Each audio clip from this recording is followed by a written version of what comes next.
നമസ്കാരം പ്രിയപ്പെട്ടവരെ, എല്ലാവർക്കും സഹകാരി റേസ് പ്ലസിലേക്ക് ഹൃദ്യമായ സ്വാഗതം. സഹകാരി PSC പഠിതാക്കൾക്കായി മലയാളം വൊക്കാബുലറി സീരീസ് ഒരു പരമ്പര ആരംഭിക്കുകയാണ്. മലയാളത്തിലെ പര്യായ പദങ്ങൾ, ഒറ്റപ്പദങ്ങൾ, ഇങ്ങനെ പദസമ്പത്തുമായി ബന്ധപ്പെട്ട വൊക്കാബുലറി സെക്ഷനുമായി ബന്ധപ്പെട്ട ഒരു പരമ്പര ആരംഭിക്കുകയാണ് ഇന്നു മുതൽ. ഇനി എല്ലാ ദിവസവും ഇത്തരത്തിൽ ഓരോ വീഡിയോ അപ്ലോഡ് ചെയ്യുന്നതായിരിക്കും. തീർച്ചയായും നിങ്ങളത് കാത്തിരിക്കുകയും കാണുകയും ചെയ്യുമല്ലോ. അപ്പോൾ അതിനുവേണ്ടി സഹകാരി റൈസ് പ്ലസിൻ്റെ ചാനൽ നിങ്ങൾ സബ്സ്ക്രൈബ് ചെയ്യുകയും ഫോളോ ചെയ്യുകയും ചെയ്യും എന്ന് കരുതുന്നു. നമുക്ക് ആദ്യ ചോദ്യത്തിലേക്ക് കടക്കാം. തുടർന്നുള്ള ദിവസങ്ങളിൽ ഇതിൻ്റെ പിന്നാലെ മറ്റ് ചോദ്യങ്ങൾ വരുന്നതാണ്. ആദ്യത്തെ ഒരു മുൻകാല ചോദ്യമാണ്. താഴെ കൊടുത്തിരിക്കുന്ന വാക്കിൻ്റെ പര്യായ പദം എഴുതുക. ആരാമം. ആരാമം. തന്നിരിക്കുന്ന ഓപ്ഷനുകൾ പ്രഭവം, സങ്കേതം, അരവിന്ദം, സരസ്, കേസരം, ബിസം, പൂന്തോട്ടം, ഉദ്യാനം എന്നിങ്ങനെയാണ്. താഴെ കൊടുത്തിരിക്കുന്ന വാക്കിൻ്റെ പര്യായ പദങ്ങൾ എഴുതുക. ആരാമം, ആ വാക്കിൻ്റെ അർത്ഥം എന്താണ്? പൂന്തോട്ടം എന്നാണ്. പൂന്തോട്ടം. അപ്പോൾ ഇവിടെ പ്രഭവം, ഓപ്ഷൻ എ നോക്കിയാൽ പ്രഭവം, ആ വാക്കിൻ്റെ അർത്ഥം തുടക്കം, ആരംഭം അല്ലെങ്കിൽ സ്രോതസ് എന്നൊക്കെയാണ്. സങ്കേതം എന്ന വാക്കിൻ്റെ അർത്ഥം ഉപകരണം എന്നാണ്. സാങ്കേതികത അല്ലേ, ഉപകരണം എന്നാണ്. അപ്പോൾ അതല്ല, അത് പൂന്തോട്ടം എന്നല്ല. ഇനി ഓപ്ഷൻ ബി എടുത്താൽ അരവിന്ദം, ആ വാക്കിൻ്റെ അർത്ഥം താമര എന്നാണ്. സരസ് തടാകം, പൊയ്ക എന്നാണ്. അപ്പോൾ അതുമല്ല. ഇനി ഓപ്ഷൻ സി കേസരം, ആ വാക്കിന് രണ്ടർത്ഥമുണ്ട്. ഒന്ന് ഈ പൂവിൻ്റെ കേസരം, സ്റ്റെമൻസ് നമ്മൾ ഇംഗ്ലീഷിൽ പറയുന്നത്. രണ്ട് ഈ കഴുത്തിലെ സട, അതാണ് കേസരം. അതുകൊണ്ടാണ് സിംഹത്തെ കേസരി എന്ന് പറയുന്നത്, കേസരമുള്ളവൻ. ബിസം എന്ന വാക്കിൻ്റെ അർത്ഥം താമരത്തണ്ട്, താമരനൂല് എന്നൊക്കെയാണ്. അപ്പോൾ ഓപ്ഷൻ സിയും ശരിയല്ല. അപ്പോൾ നമ്മൾ ഓട്ടോമാറ്റിക്കലി ഉത്തരത്തിലെത്തി. ഓപ്ഷൻ ഡി പൂന്തോട്ടം, ഉദ്യാനം, അതാണ് ആരാമം എന്ന വാക്കിൻ്റെ പര്യായങ്ങൾ. പൂന്തോട്ടം, ഉദ്യാനം എന്നതാണ് തന്നിരിക്കുന്നതിലെ ശരിയുത്തരം. പൂക്കളുടെ തോട്ടമാണ് പൂന്തോട്ടം, അതാണ് ഉദ്യാനം, പൂങ്കാവ്, പുഷ്പവാടി, ആരാമം തുടങ്ങിയവ. ഇനി താമര എന്നർത്ഥം വരുന്ന വാക്കുകളാണ് പങ്കജം, ജലജം, സരോരുഹം, കഞ്ചം, വാരിജം, പത്മം, കമലം, നളിനം, സരോജം, അംബുജം, അരവിന്ദം, സരസിജം, പുഷ്കരം തുടങ്ങിയവ. പങ്കജം, പങ്കത്തിൽ നിന്ന് ജനിച്ചത്. പങ്കം എന്ന വാക്കിന് ചേറ് എന്നാണ് അർത്ഥം. ചേറ്, ചെളി, ചെളിയിൽ നിന്ന് ജനിച്ചത്, പങ്കത്തിൽ നിന്ന് ജനിച്ചതാണ് പങ്കജം. ജലത്തിൽ നിന്ന് ജനിച്ചതാണ് ജലജം. സരസിൽ നിന്ന് ഉരുവം കൊണ്ടതാണ് സരോരുഹം. കഞ്ചം, വാരി, മഴ, വെള്ളം എന്നൊക്കെയാണ്. വാരിയിൽ നിന്ന് ജനിച്ചതാണ് വാരിജം. അതാണ് പത്മം, കമലം, നളിനം, ഇതെല്ലാം താമര എന്നർത്ഥം വരുന്ന വാക്കുകളാണ്. ഇനി പൂമൊട്ട് എന്നർത്ഥം വരുന്ന വാക്കുകളാണ് മൂക്കുളം, കലിക, കുട്മളം, അരിമ്പ്, ഇതെല്ലാം പൂമൊട്ട് എന്ന് വരുന്ന വാക്കുകളാണ്. മൂക്കുളം, കലിക, കുട്മളം, അരിമ്പ്. മൂക്കുളം പൂമൊട്ടാണെങ്കിലും ഒരക്ഷരം മാറി മൂക്കുരം എന്നായി പോയാൽ ആ വാക്കിൻ്റെ അർത്ഥം കണ്ണാടി എന്നാണ്. മൂക്കുരം കണ്ണാടിയാണ്, എന്നാൽ മൂക്കുളം പൂമൊട്ടാണ്. അപ്പോൾ നേരത്തെ പറഞ്ഞ ചോദ്യത്തിൻ്റെ ഉത്തരം, അതായത് ആരാമം എന്നർത്ഥം വരുന്ന വാക്കുകൾ പൂന്തോട്ടം, ഉദ്യാനം എന്നിവയാണ്. കൂട്ടത്തിൽ പെടാത്തത് ഏതെന്ന് കണ്ടെത്തുക. കൂട്ടത്തിൽ പെടാത്തത് തന്നിരിക്കുന്ന ഓപ്ഷനുകൾ സാമുദ്രം, വസിരം, അക്ഷീപം, മഞ്ഞ് എന്നിവയാണ്. ഇതിൻ്റെ ശരി ഉത്തരം മഞ്ഞ് എന്നതാണ്. കൂട്ടത്തിൽ പെടാത്തത് മഞ്ഞ്. കാരണം മറ്റ് വാക്കുകളുടെ എല്ലാ അർത്ഥം ഒരേ അർത്ഥമാണ്. ഉപ്പ് എന്നാണ് ആ വാക്കുകളുടെ അർത്ഥം. സാമുദ്രം, സമുദ്രത്തിൽ നിന്ന് ലഭിക്കുന്നത്. വസിരം, അക്ഷീപം, ഇതിനെല്ലാം ഉപ്പ് എന്നാണ് അർത്ഥം. എന്നാൽ മഞ്ഞ് വേറിട്ട് നിൽക്കുന്ന വാക്കാണ്. കൂട്ടത്തിൽ പെടാത്തത് മഞ്ഞ് എന്നതാണ്. ഇനി നമുക്ക് ഉപ്പ് എന്നതിൻ്റെ പര്യായങ്ങൾ നോക്കിയാൽ ലവണം, വസിരം, സാമുദ്രം, അക്ഷീപം, ഈ വാക്കുകളെല്ലാം ഉപ്പ് എന്നർത്ഥം വരുന്നതാണ്. എന്നാൽ മഞ്ഞിൻ്റെ പര്യായങ്ങളാണ് നീഹാരം, തുഷാരം, ഹിമം, തുഹിനം, പ്രാലേയം, ഇതെല്ലാം മഞ്ഞ് എന്നർത്ഥം വരുന്നതാണ്. തുഷാരം, നീഹാരം, തുഹിനം, ഹിമം, പ്രാലേയം തുടങ്ങിയവ. ഉപ്പിൻ്റെ പര്യായങ്ങളാണ് ലവണം, വസിരം, സാമുദ്രം, അക്ഷീപം. മഴ എന്നർത്ഥം വരുന്ന വാക്കുകളാണ് മാരി, വാരി, വർഷം, വൃഷ്ടി, വർഷണം തുടങ്ങിയവ. മാരി, വാരി, അതും മഴ, വെള്ളം എന്നർത്ഥമുള്ള വാക്കാണ്. വാരി, മാരി, വർഷം, വൃഷ്ടി, വർഷണം. അതുകൊണ്ടാണ് വർഷം കാലവർഷം, കാലത്തിനനുസരിച്ചുള്ള മഴ. തുലാവർഷം, തുലാമാസത്തിലെ മഴ. വൃഷ്ടി, മഴ. അതുകൊണ്ടാണ് അണക്കെട്ടിൻ്റെ വൃഷ്ടിപ്രദേശം നമ്മൾ ഇംഗ്ലീഷിൽ കാച്ച്മെൻറ്റ് ഏരിയ എന്ന് പറയുന്നു, മഴ പെയ്തേൽക്കുന്ന പ്രദേശം. പുഷ്പവൃഷ്ടി, പുഷ്പങ്ങൾ കൊണ്ടുള്ള വൃഷ്ടി, പൂക്കൾ കൊണ്ടുള്ള മഴ, അതാണ് പുഷ്പവൃഷ്ടി. വർഷണം, ഇതെല്ലാം മഴ എന്നർത്ഥം വരുന്നതാണ്. കാറ്റ് എന്നർത്ഥം വരുന്ന വാക്കുകളാണ് അനിലൻ, ആസുകൻ, പവനൻ, മരുതൻ. മാരുതൻ രണ്ടും പറയും. അനിലൻ, അസുകൻ, പവനൻ, മാരുതൻ, സമീരണൻ. ഒരുപക്ഷെ നിങ്ങളൊക്കെ ഒരു സിനിമാ പാട്ട് ഓർക്കുന്നുണ്ടാകാം, മന്ദസമീരനിൽ. അനിലൻ, മന്ദമായ കാറ്റ്, മന്ദമാരുതൻ, അതാണ് സമീരണൻ. ഇതെല്ലാം കാറ്റ് എന്നർത്ഥം വരുന്നതാണ്. അപ്പോൾ ഒന്നുകൂടി നോക്കാം. ഉപ്പിൻ്റെ പര്യായങ്ങൾ ലവണം, വസിരം, സാമുദ്രം, അക്ഷീപം. മഞ്ഞിന് നീഹാരം, തുഷാരം, തുഹിനം, ഹിമം, പ്രാലേയം. മഴയ്ക്ക് മാരി, വർഷം, വൃഷ്ടി, വർഷണം, വാരി. കാറ്റിന് അനിലൻ, ആസുകൻ, പവനൻ, മാരുതൻ, സമീരണൻ. കുതിര എന്നതിൻ്റെ പര്യായം അല്ലാത്തതേത്? കുതിരയുടെ പര്യായം അല്ലാത്തതേത്? നഗജം, ഹയം, ഘോടകം, പീതി. ഇതിൽ ശരി ഉത്തരം നഗജം എന്നതാണ്. കുതിരയുടെ പര്യായം അല്ലാത്തതാണ് നഗജം. ആ വാക്കിന് ഗജം, ആന എന്ന് തന്നെയാണ് അർത്ഥം. നഗജം, ഗജം രണ്ടിനും ആന എന്ന് തന്നെയാണ്. എന്നാൽ ഹയം, ഘോടകം, പീതി ഇതെല്ലാം കുതിര എന്നർത്ഥം വരുന്നതാണ്. ശരി ഉത്തരം നഗജം, കുതിരയുടെ പര്യായം അല്ലാത്തത്. നോക്കൂ, കുതിര എന്നർത്ഥം വരുന്ന വാക്കുകളാണ് നമ്മൾ ഈ കാണുന്നത്. അർവാവ്, അശ്വം, ഘോടകം, തുരകം, തുരങ്കമം, പീതി, വാജി, വാഹം, സപ്തി, സൈന്ധവം, ഹയം, പീതി, യുയു ഇതെല്ലാം കുതിര എന്നർത്ഥം വരുന്നതാണ്. അശ്വം, തുരകം, ത്വരിതത്തിൽ ഗമിക്കുന്നത് എന്നാണ് ആ വാക്കിൻ്റെ അർത്ഥം, വേഗത്തിൽ പോകുന്നത്. തുരങ്കമം എന്ന വാക്കിൻ്റെ അർത്ഥവും അങ്ങനെ തന്നെയാണ്, വേഗത്തിൽ ഗമിക്കുന്നത്. വാജി, ആ വാക്കിൻ്റെ അർത്ഥം കരുത്ത് എന്നാണ്. നമ്മൾ കുതിരയാണല്ലോ കരുത്തിൻ്റെ ഐക്കണായി കണക്കാക്കുന്നത്. ഇതെല്ലാം കുതിര എന്നർത്ഥം വരുന്നതാണ്. അർവാവ്, അശ്വം, ഘോടകം, തുരകം, തുരങ്കമം, പീതി, വാജി, വാഹം, സപ്തി, സൈന്ധവം, ഹയം, പീതി, യുയു തുടങ്ങിയവ. ഹയം എന്ന വാക്കിന് കുതിര എന്നും കഴുത എന്നും അർത്ഥമുള്ള വാക്കാണ് ഹയം. അപ്പോൾ ഇതെല്ലാം കുതിരയുടേതാണ്. ഇനി നമ്മൾ കാണുന്നത് കഴുത. കഴുതയുടെ പര്യായങ്ങളാണ് ഗർദഭം, ചക്രീഘൻ, ബാലേയം, രാസഭം. ഇതെല്ലാം കഴുത എന്നർത്ഥം വരുന്നതാണ്. ഗർദഭം, ചക്രീഘൻ, ബാലേയം, രാസഭം. ഇനി നമ്മൾ കോഴിയിലേക്ക് വന്നാൽ കോഴിയുടെ പര്യായങ്ങളാണ് കുക്കുടം, കുക്കുടകം, കൃകവാകു, ചരണായുധം, താമ്രചൂടം, രുപധം. ഇതെല്ലാം കോഴി എന്നർത്ഥം വരുന്നതാണ്. കുക്കുടം, കൃകവാകു, ചരണായുധം, ചരണം ആയുധമാക്കുന്നവൻ, കാലായുധമാക്കുന്നവൻ. താമ്രചൂടം, താമ്രമായ ചൂടത്തോടു കൂടിയവൻ. താമ്രം എന്ന വാക്കിന് ചെമപ്പ്, റെഡ് കളർ എന്നാണ് അർത്ഥം. ചൂടം എന്ന് വെച്ചാൽ തല. അപ്പോൾ തലയിൽ ചെമപ്പുള്ളവൻ. കോഴിയുടെ തലയിലെ പൂവിന് ചെമന്ന നിറമാണല്ലോ, അതാണ് താമ്രചൂടം. രുപധം, ഇതെല്ലാം കോഴി എന്നർത്ഥം വരുന്നതാണ്. അപ്പോൾ കുതിരയുടെ പര്യായങ്ങൾ ഓർക്കുക: അർവാവ്, അശ്വം, ഘോടകം, തുരകം, തുരങ്കമം, പീതി, വാജി, വാഹം, സപ്തി, സൈന്ധവം, ഹയം, പീതി, യുയു.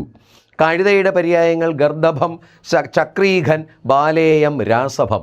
കോഴിക്ക് കുക്കുടം, കുക്കുടകം, കൃകവാകു, ചരണായുധം, താമ്രചൂടം, രുപധം. മേദിനി എന്ന വാക്കിന് സമാനമായ പദം ഏത്? മേദിനി. തന്നിരിക്കുന്ന ഓപ്ഷനുകൾ ശരീരം, സുന്ദരി, ആകാശം, ഭൂമി എന്നിവയാണ്. മേദിനി എന്ന വാക്കിൻ്റെ അർത്ഥം ഭൂമി എന്നതാണ്. മേദിനി, ഭൂമി. ആ വാക്കിൻ്റെ അർത്ഥം മേധസ്സിൽ കുതിർന്നവൾ എന്നാണ്. മേധസ് എന്ന വാക്കിന് എണ്ണ, കൊഴുപ്പ്, നെയ്യ് എന്നൊക്കെയാണ്. അതുകൊണ്ടാണ് തടിച്ച ശരീരമുള്ള, കൊഴുത്ത ശരീരമുള്ളവരെ മേധുര ശരീരർ എന്ന് പറയുന്നത്. മേധുരം എന്ന വാക്കിന് കൊഴുത്തത്, തടിച്ചത് എന്നൊക്കെയാണ്. മേധസ്, കൊഴുപ്പ്, എണ്ണ. അപ്പോൾ പണ്ട് ഭൂമിദേവിയെ ഹിരണ്യാക്ഷൻ എന്ന് പേരായൊരു രാക്ഷസൻ തട്ടിക്കൊണ്ടുപോയി സമുദ്രത്തിനടിയിൽ ഒളിപ്പിച്ചു. അതിൽ നിന്ന് രക്ഷിക്കാൻ, ഈ ഹിരണ്യാക്ഷൻ്റെ തടവിൽ നിന്ന് ഭൂമിദേവിയെ രക്ഷിക്കാൻ മഹാവിഷ്ണു വരാഹ അവതാരം പൂണ്ടു. ഈ പന്നിയുടെ ഷേപ്പിൽ അവതരിച്ചു. എന്നിട്ട് ഭൂമിദേവിയെ രക്ഷിച്ചു ഈ ഹിരണ്യാക്ഷൻ്റെ പിടിയിൽ നിന്ന്. എന്നിട്ട് ഈ ഭൂമിദേവിയെ തൻ്റെ തേറ്റയിലേറ്റിക്കൊണ്ട് ഈ വരാഹരൂപിയായ മഹാവിഷ്ണു ഹിരണ്യാക്ഷൻ എന്ന തടിച്ചു കൊഴുത്ത അസുരനെ നിഗ്രഹിച്ചു, കൊന്നു. അപ്പോൾ അയാളുടെ ശരീരത്തിലെ കൊഴുപ്പ് മേധസ് വീണ് കുതിർന്നു ഈ ഭൂമിദേവി. അങ്ങനെയാണ് മേദിനി എന്ന വാക്ക് വരുന്നത്. മേധസ്സിൽ കുതിർന്നവൾ, കൊഴുപ്പിൽ കുതിർന്നവൾ എന്നൊക്കെയാണ്. മറ്റ് പര്യായങ്ങളിലേക്ക് വന്നാൽ ശരീരം എന്നർത്ഥം വരുന്ന വാക്കുകളാണ് കളേബരം, വപുസ്, രൂപം, ദേഹം, ആകാരം, മേനി, വിഗ്രഹം, ക്ഷേത്രം, ഗാത്രം. ഇതെല്ലാം ശരീരം എന്നർത്ഥം വരുന്നതാണ്. കളേബരം, വപുസ്, ആ വാക്കിന് ശരീരം എന്നർത്ഥമുള്ളത് കൊണ്ടാണ് നമ്മൾ പണ്ട് പാട്ട് പാടിയത്, ഒരു മനസ്സു ഞങ്ങൾക്കൊരു വപുസ് ഞങ്ങൾക്കെന്ന് പാട്ട് പാടിയത്. രൂപം, ദേഹം, ഇതെല്ലാം ശരീരമാണ്. ആകാരം, അതിനും രൂപം എന്നർത്ഥമുണ്ട്. മേനി ശരീരമാണ്. വിഗ്രഹത്തിന് ശരീരം എന്നർത്ഥമുണ്ട്. അതാണ് ക്ഷേത്രത്തിലെ വിഗ്രഹം, ക്ഷേത്രത്തിലെ ശരീരം. ക്ഷേത്രത്തിന് ശരീരം എന്നൊരർത്ഥമുണ്ട്. അതുകൊണ്ടാണ് ക്ഷേത്രപുരുഷൻ എന്നൊക്കെ നമ്മൾ പറയുന്നത്. ക്ഷേത്ര ശരീരം, ക്ഷേത്രത്തെ ഒരു മനുഷ്യ ശരീരത്തോടാണ് സാദൃശ്യപ്പെടുത്തുന്നത്. ആ ക്ഷേത്ര പുരുഷൻ്റെ മുഖമാണത്രേ ഈ ശ്രീകോവിൽ, ഗർഭഗൃഹം നമ്മൾ പറയുന്ന വിഗ്രഹം സ്ഥാപിച്ചിരിക്കുന്ന സ്ഥലം. ഗാത്രം, ആ വാക്കിൻ്റെ അർത്ഥം ശരീരം എന്നാണ്. എന്നാൽ ഒരു അക്ഷരം മാറി ഗോത്രം എന്നായാൽ അതിൻ്റെ അർത്ഥം വംശം, കുലം എന്നൊക്കെയാണ് ഗോത്രം. എന്നാൽ വീണ്ടും ഒരു അക്ഷരം മാറി കളത്രം എന്നായാൽ ആ വാക്കിൻ്റെ അർത്ഥം ഭാര്യ എന്നാണ്. കുലത്തെ ത്രാണനം ചെയ്യുന്നവൾ, കുലത്തെ രക്ഷിക്കുന്നവളാണ് കളത്രം. വംശത്തെ രക്ഷിക്കുന്നവൾ ഭാര്യ എന്നാണ് കളത്രം. ശരീരം എന്നർത്ഥം വരുന്ന വാക്കുകളാണ് കളേബരം, വപുസ്, രൂപം, ദേഹം, ആകാരം, മേനി, വിഗ്രഹം, ക്ഷേത്രം, ഗാത്രം. ആകാശം എന്നർത്ഥം വരുന്ന വാക്കുകളാണ് വാനം, ഗഗനം, വിഹായസ്, നഭസ്, അഭ്രം, അംബരം, ഗഗനം, താരാപഥം, ദ്യോവ്, വ്യോമം. ഇതെല്ലാം ആകാശമാണ്. അഭ്രം എന്ന വാക്കിന് ആകാശമെന്നും മേഘമെന്നും അർത്ഥമുണ്ട്. അംബരം എന്ന വാക്കിന് ആകാശം എന്നത് കൂടാതെ വസ്ത്രം എന്നും അർത്ഥമുണ്ട്. ഗഗനം ആകാശമാണ്. അതുകൊണ്ടാണ് ആകാശ നീലിമയെ ഗഗന നീലിമ, സ്കൈ ബ്ലൂ നമ്മൾ പറയുന്നത്. താരം എന്ന വാക്കിന് നക്ഷത്രം എന്നാണ്. ആ താരങ്ങൾ സഞ്ചരിക്കുന്ന പഥം, താരങ്ങളുടെ വഴിയാണ് താരാപഥം, ആകാശം. ദ്യോവ്, വ്യോമം ആകാശമാണ്. അതുകൊണ്ടാണ് ആകാശത്തെ സംരക്ഷിക്കുന്ന സേനയെ വ്യോമസേന എന്ന് നമ്മൾ പറയുന്നത്. ഇതെല്ലാം ആകാശം എന്നർത്ഥം വരുന്ന വാക്കുകളാണ്. എന്നാൽ ഭൂമി എന്നർത്ഥം വരുന്ന മറ്റു വാക്കുകളാണ് ധര, ധരിത്രി, ധരണി, അവനി, ക്ഷമ, ക്ഷിതി, പൃഥ്വി, മഹി, വസുധ, ഉർവി, ഇള, മേദിനി, ക്ഷോണി, ക്ഷോണി. ഇവയെല്ലാം ഭൂമി എന്നർത്ഥം വരുന്നതാണ്. ഇതിൽ ധര, ധരിത്രി, ധരണി, വസുധ ഈ വാക്കുകൾക്ക് അമ്മ എന്നും അർത്ഥമുണ്ട്, ഭൂമി എന്നും അർത്ഥമുണ്ട്. ക്ഷമ, ക്ഷിതി, പൃഥ്വി ഇതെല്ലാം ഭൂമിയാണ്. ഉർവി, ഇള, ഇള എന്ന വാക്കിന് ഭൂമി എന്നാണെങ്കിലും ഇന്ദു എന്ന വാക്കിന് ചന്ദ്രൻ എന്നും ഇനൻ എന്ന വാക്കിന് സൂര്യൻ എന്നുമാണ്. ഇനൻ സൂര്യൻ, ഇന്ദു ചന്ദ്രൻ, ഇള ഭൂമി. അതാണ് ഭൂമിയിൽ ഇരുന്ന് വിശ്രമിക്കുന്നതിനെ ഇളവേൽക്കുക എന്ന് പറയുന്നത്. താഴെ തന്നിരിക്കുന്ന സൂചനകളിൽ നിന്നും മാവ് എന്നതിൻ്റെ പര്യായപദം എടുത്തെഴുതുക.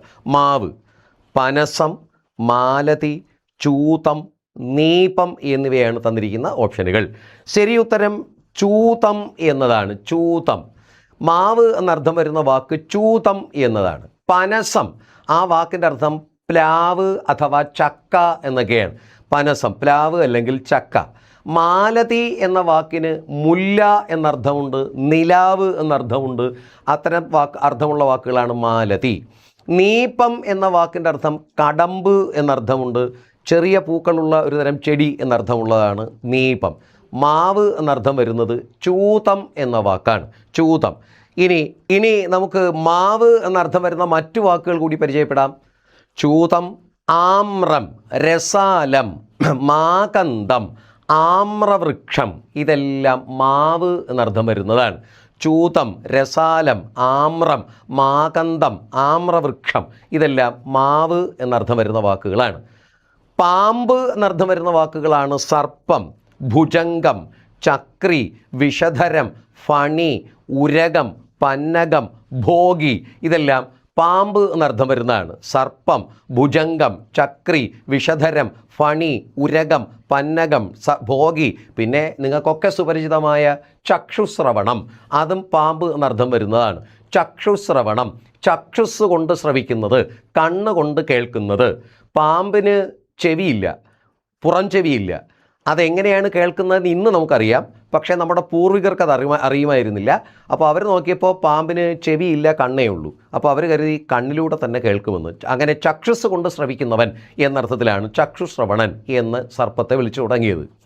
പൂവ് എന്നർത്ഥം വരുന്ന വാക്കുകളാണ് മലർ, അലർ, കുസുമം, പുഷ്പം, പ്രസൂനം, സുമം, സുമനസ്, സൂനം തുടങ്ങിയവയെല്ലാം പൂവ് എന്നർത്ഥം വരുന്നതാണ്. മലർ, അതുകൊണ്ടാണ് പുഷ്പവാടിയെ പൂവാടിയെ മലർവാടി. അലർ എന്നർത്ഥമുള്ളതുകൊണ്ടാണ് അലർവാടി. സുമം, കുസുമം, ആ രണ്ട് വാക്കുകളുടെ അർത്ഥം പൂവ് എന്ന് തന്നെയാണ്. സൂനം, പ്രസൂനം, ആ രണ്ടിൻ്റെയും അർത്ഥം പൂവ് എന്ന് തന്നെയാണ്. പുഷ്പം, സുമനസ്, ഇതെല്ലാം പൂവ് എന്നർത്ഥം വരുന്നതാണ്. സുമം എന്ന പൂവിന് അർത്ഥമുള്ളത് കൊണ്ടാണ് സുമത്തിൻ്റെ ഭാവത്തെ, പൂവിൻ്റെ ഭാവത്തെ സൗമ്യം എന്ന് നമ്മൾ പറയുന്നത്. സുമത്തിൻ്റെ ഭാവമാണ് സൗമ്യം. സുമത്തിൻ്റെ, പൂവിൻ്റെ ഭാവമുള്ളവളാണ് സൗമ്യ, ഉള്ളവനാണ് സൗമ്യൻ. സൂനം, ആ വാക്കിൻ്റെ അർത്ഥം പൂവ് എന്നാണ്. എന്നാൽ സൂനു എന്ന വാക്കിൻ്റെ അർത്ഥം പുത്രൻ, മകൻ എന്നാണ്. സൂനു, സൂനം പൂവാണ്. പഠിക്കാൻ ആഗ്രഹിക്കുന്നയാൾ എന്നതിൻ്റെ ഒറ്റപ്പദം എന്ത്? പഠിക്കാൻ ആഗ്രഹിക്കുന്നയാൾ. തന്നിരിക്കുന്ന ഓപ്ഷനുകൾ പിപാസു, ദിദൃക്ഷു, പിപഠിഷു, ബുഭുക്ഷു എന്നിവയാണ്. പഠിക്കാൻ ആഗ്രഹിക്കുന്ന ആൾ എന്നതിൻ്റെ ഒറ്റപ്പദം പിപഠിഷു എന്നതാണ്. പിപഠിഷു, പഠിക്കാനുള്ള ആഗ്രഹം പിപഠിഷ, പഠിക്കാൻ ആഗ്രഹിക്കുന്നവൻ പിപഠിഷു, പഠിക്കാൻ ആഗ്രഹിക്കുന്നത് പിപഠിഷിത്തം. അതായത് ഇപ്പോൾ ഞാൻ മാത്തമാറ്റിക്സ് പഠിക്കാൻ ആഗ്രഹിക്കുന്നു എന്ന് കരുതൂ. മാത്തമാറ്റിക്സ് പഠിക്കാൻ ആഗ്രഹിക്കുകയാണ്. മാത്തമാറ്റിക്സ് പഠിക്കണം എന്നെൻ്റെ ആഗ്രഹമാണ് പിപഠിഷ. ആഗ്രഹിക്കുന്ന ഞാനാണ് പിപഠിഷു. ആഗ്രഹിച്ച മാത്തമാറ്റിക്സ് ആണ് പിപഠിഷിത്തം. അപ്പോൾ പഠിക്കാൻ ആഗ്രഹിക്കുന്ന ആൾ എന്നതിൻ്റെ ഒറ്റപ്പദം പിപഠിഷു എന്നതാണ്. പിപാസു, കുടിക്കാൻ ആഗ്രഹിക്കുന്നവനും, ദിദൃക്ഷു, കാണാൻ ആഗ്രഹിക്കുന്നവനും, ബുഭുക്ഷു, ഭക്ഷിക്കാൻ, കഴിക്കാൻ ആഗ്രഹിക്കുന്നവനുമാണ്. നമുക്ക് മറ്റൊരു ചോദ്യം കൂടി നോക്കിയാലോ. ആ ചോദ്യം ഇങ്ങനെയാണ്: ഭക്ഷിക്കാൻ ആഗ്രഹിക്കുന്നവൻ എന്നതിൻ്റെ ഒറ്റപ്പദം നമ്മളിപ്പോൾ പറഞ്ഞതേ ഉള്ളൂ. ഭക്ഷിക്കാൻ ആഗ്രഹിക്കുന്നവൻ എന്നതിൻ്റെ ഒറ്റപ്പദം. തന്നിരിക്കുന്ന ഓപ്ഷനുകൾ പിപാസു, ദിദൃക്ഷു, ബുഭുക്ഷു, മുമുക്ഷു. അതിൻ്റെ ശരിയുത്തരം ബുഭുക്ഷു എന്നതാണ്. ഭക്ഷിക്കാൻ ആഗ്രഹിക്കുന്നവനാണ് ബുഭുക്ഷു. പിപാസു, കുടിക്കാൻ ആഗ്രഹിക്കുന്നവൻ. ദിദൃക്ഷുവാണ്, അവിടെ ദിദൃഷു അല്ല, ദിദൃക്ഷു, കാണാൻ ആഗ്രഹിക്കുന്നവൻ. മുമുക്ഷു, മോക്ഷം ആഗ്രഹിക്കുന്നവൻ. അപ്പോൾ ഇതിൻ്റെ ശരിയുത്തരം ബുഭുക്ഷു എന്നതാണ്. മറ്റ് ചില ഒറ്റപ്പദങ്ങൾ കൂടി നമുക്ക് നോക്കിയാലോ. നമുക്ക് ഏതാനും ചില ഒറ്റപ്പദങ്ങൾ കൂടി നോക്കാം. നോക്കൂ, മോക്ഷം ആഗ്രഹിക്കുന്നവൻ, അതാണ് മുമുക്ഷു. മോക്ഷത്തിനുള്ള ആഗ്രഹം മുമുക്ഷ, ആഗ്രഹിക്കുന്നവൻ മുമുക്ഷു. ജയിക്കാൻ ആഗ്രഹിക്കുന്നവൻ ജിഗീഷു, ജയിക്കാനുള്ള ആഗ്രഹം ജിഗീഷ, ആഗ്രഹിക്കുന്നവൻ ജിഗീഷു. കഴിക്കാൻ അഥവാ ഭക്ഷിക്കാൻ ആഗ്രഹിക്കുന്നവൻ ബുഭുക്ഷു, ഭക്ഷിക്കാനുള്ള ആഗ്രഹം ബുഭുക്ഷ. കുടിക്കാൻ ആഗ്രഹിക്കുന്നവൻ പിപാസു, ആ കുടിക്കാനുള്ള ആഗ്രഹം പിപാസ. പഠിക്കാനുള്ള ആഗ്രഹം പിപഠിഷ, പഠിക്കാൻ ആഗ്രഹിക്കുന്നവൻ പിപഠിഷു. കാണാനുള്ള ആഗ്രഹം ദിദൃക്ഷ, കാണാൻ ആഗ്രഹിക്കുന്നവൻ ദിദൃക്ഷു. കേൾക്കാനുള്ള ആഗ്രഹം ശുശ്രൂഷ, ആഗ്രഹിക്കുന്നവൻ ശുശ്രൂഷു. പലപ്പോഴും നമ്മൾ വിചാരിക്കും ശുശ്രൂഷ നഴ്സിംഗ് എന്നാണെന്ന്. അല്ല, ശുശ്രൂഷ എന്ന നഴ്സിംഗ് എന്നൊരർത്ഥമുണ്ട്.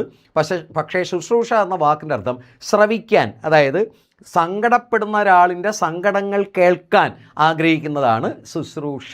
ആഗ്രഹിക്കുന്നവൻ ശുശ്രൂഷു. മറ്റു ചില ഒറ്റപ്പദങ്ങൾ നോക്കൂ. അറിയാൻ ആഗ്രഹിക്കുന്നയാൾ, അതാണ് ജിജ്ഞാസു. അറിയാനുള്ള ആഗ്രഹം ജിജ്ഞാസ, ആഗ്രഹിക്കുന്നവൻ ജിജ്ഞാസു. ചെയ്യാനുള്ള ആഗ്രഹം ചികീർഷ, ആഗ്രഹിക്കുന്നവൻ ചികീർഷു. കൊല്ലാനുള്ള ആഗ്രഹം ജിഘാംസ, കൊല്ലാൻ ആഗ്രഹിക്കുന്നവൻ ജിഘാംസു. നൽകാൻ അല്ലെങ്കിൽ ദാനം ചെയ്യാനുള്ള ആഗ്രഹം ദിൽസ, ആഗ്രഹിക്കുന്നവൻ ദിൽസു. മോചിപ്പിക്കാൻ അഥവാ രക്ഷിക്കാൻ ആഗ്രഹിക്കുന്നവൻ ആഗ്രഹിക്കുന്നവൻ മുമുക്ഷു, രക്ഷയ്ക്കുള്ള ആഗ്രഹം മുമുക്ഷ, അതാണ് മോക്ഷം ആഗ്രഹിക്കുന്നവൻ അഥവാ രക്ഷ ആഗ്രഹിക്കുന്നവനാണ് മുമുക്ഷു. സംസാരിക്കാനുള്ള ആഗ്രഹം വിവക്ഷ, ആഗ്രഹിക്കുന്നവൻ വിവക്ഷു. ഒറ്റപ്പദം എഴുതുക, എളുപ്പത്തിൽ ചെയ്യാവുന്നത്. തന്നിരിക്കുന്ന ഓപ്ഷനുകൾ സുഗമം, സുഗതം, സുകരം, സുഖദം. ഇതിൻ്റെ ശരിയുത്തരം സുകരം എന്നതാണ്.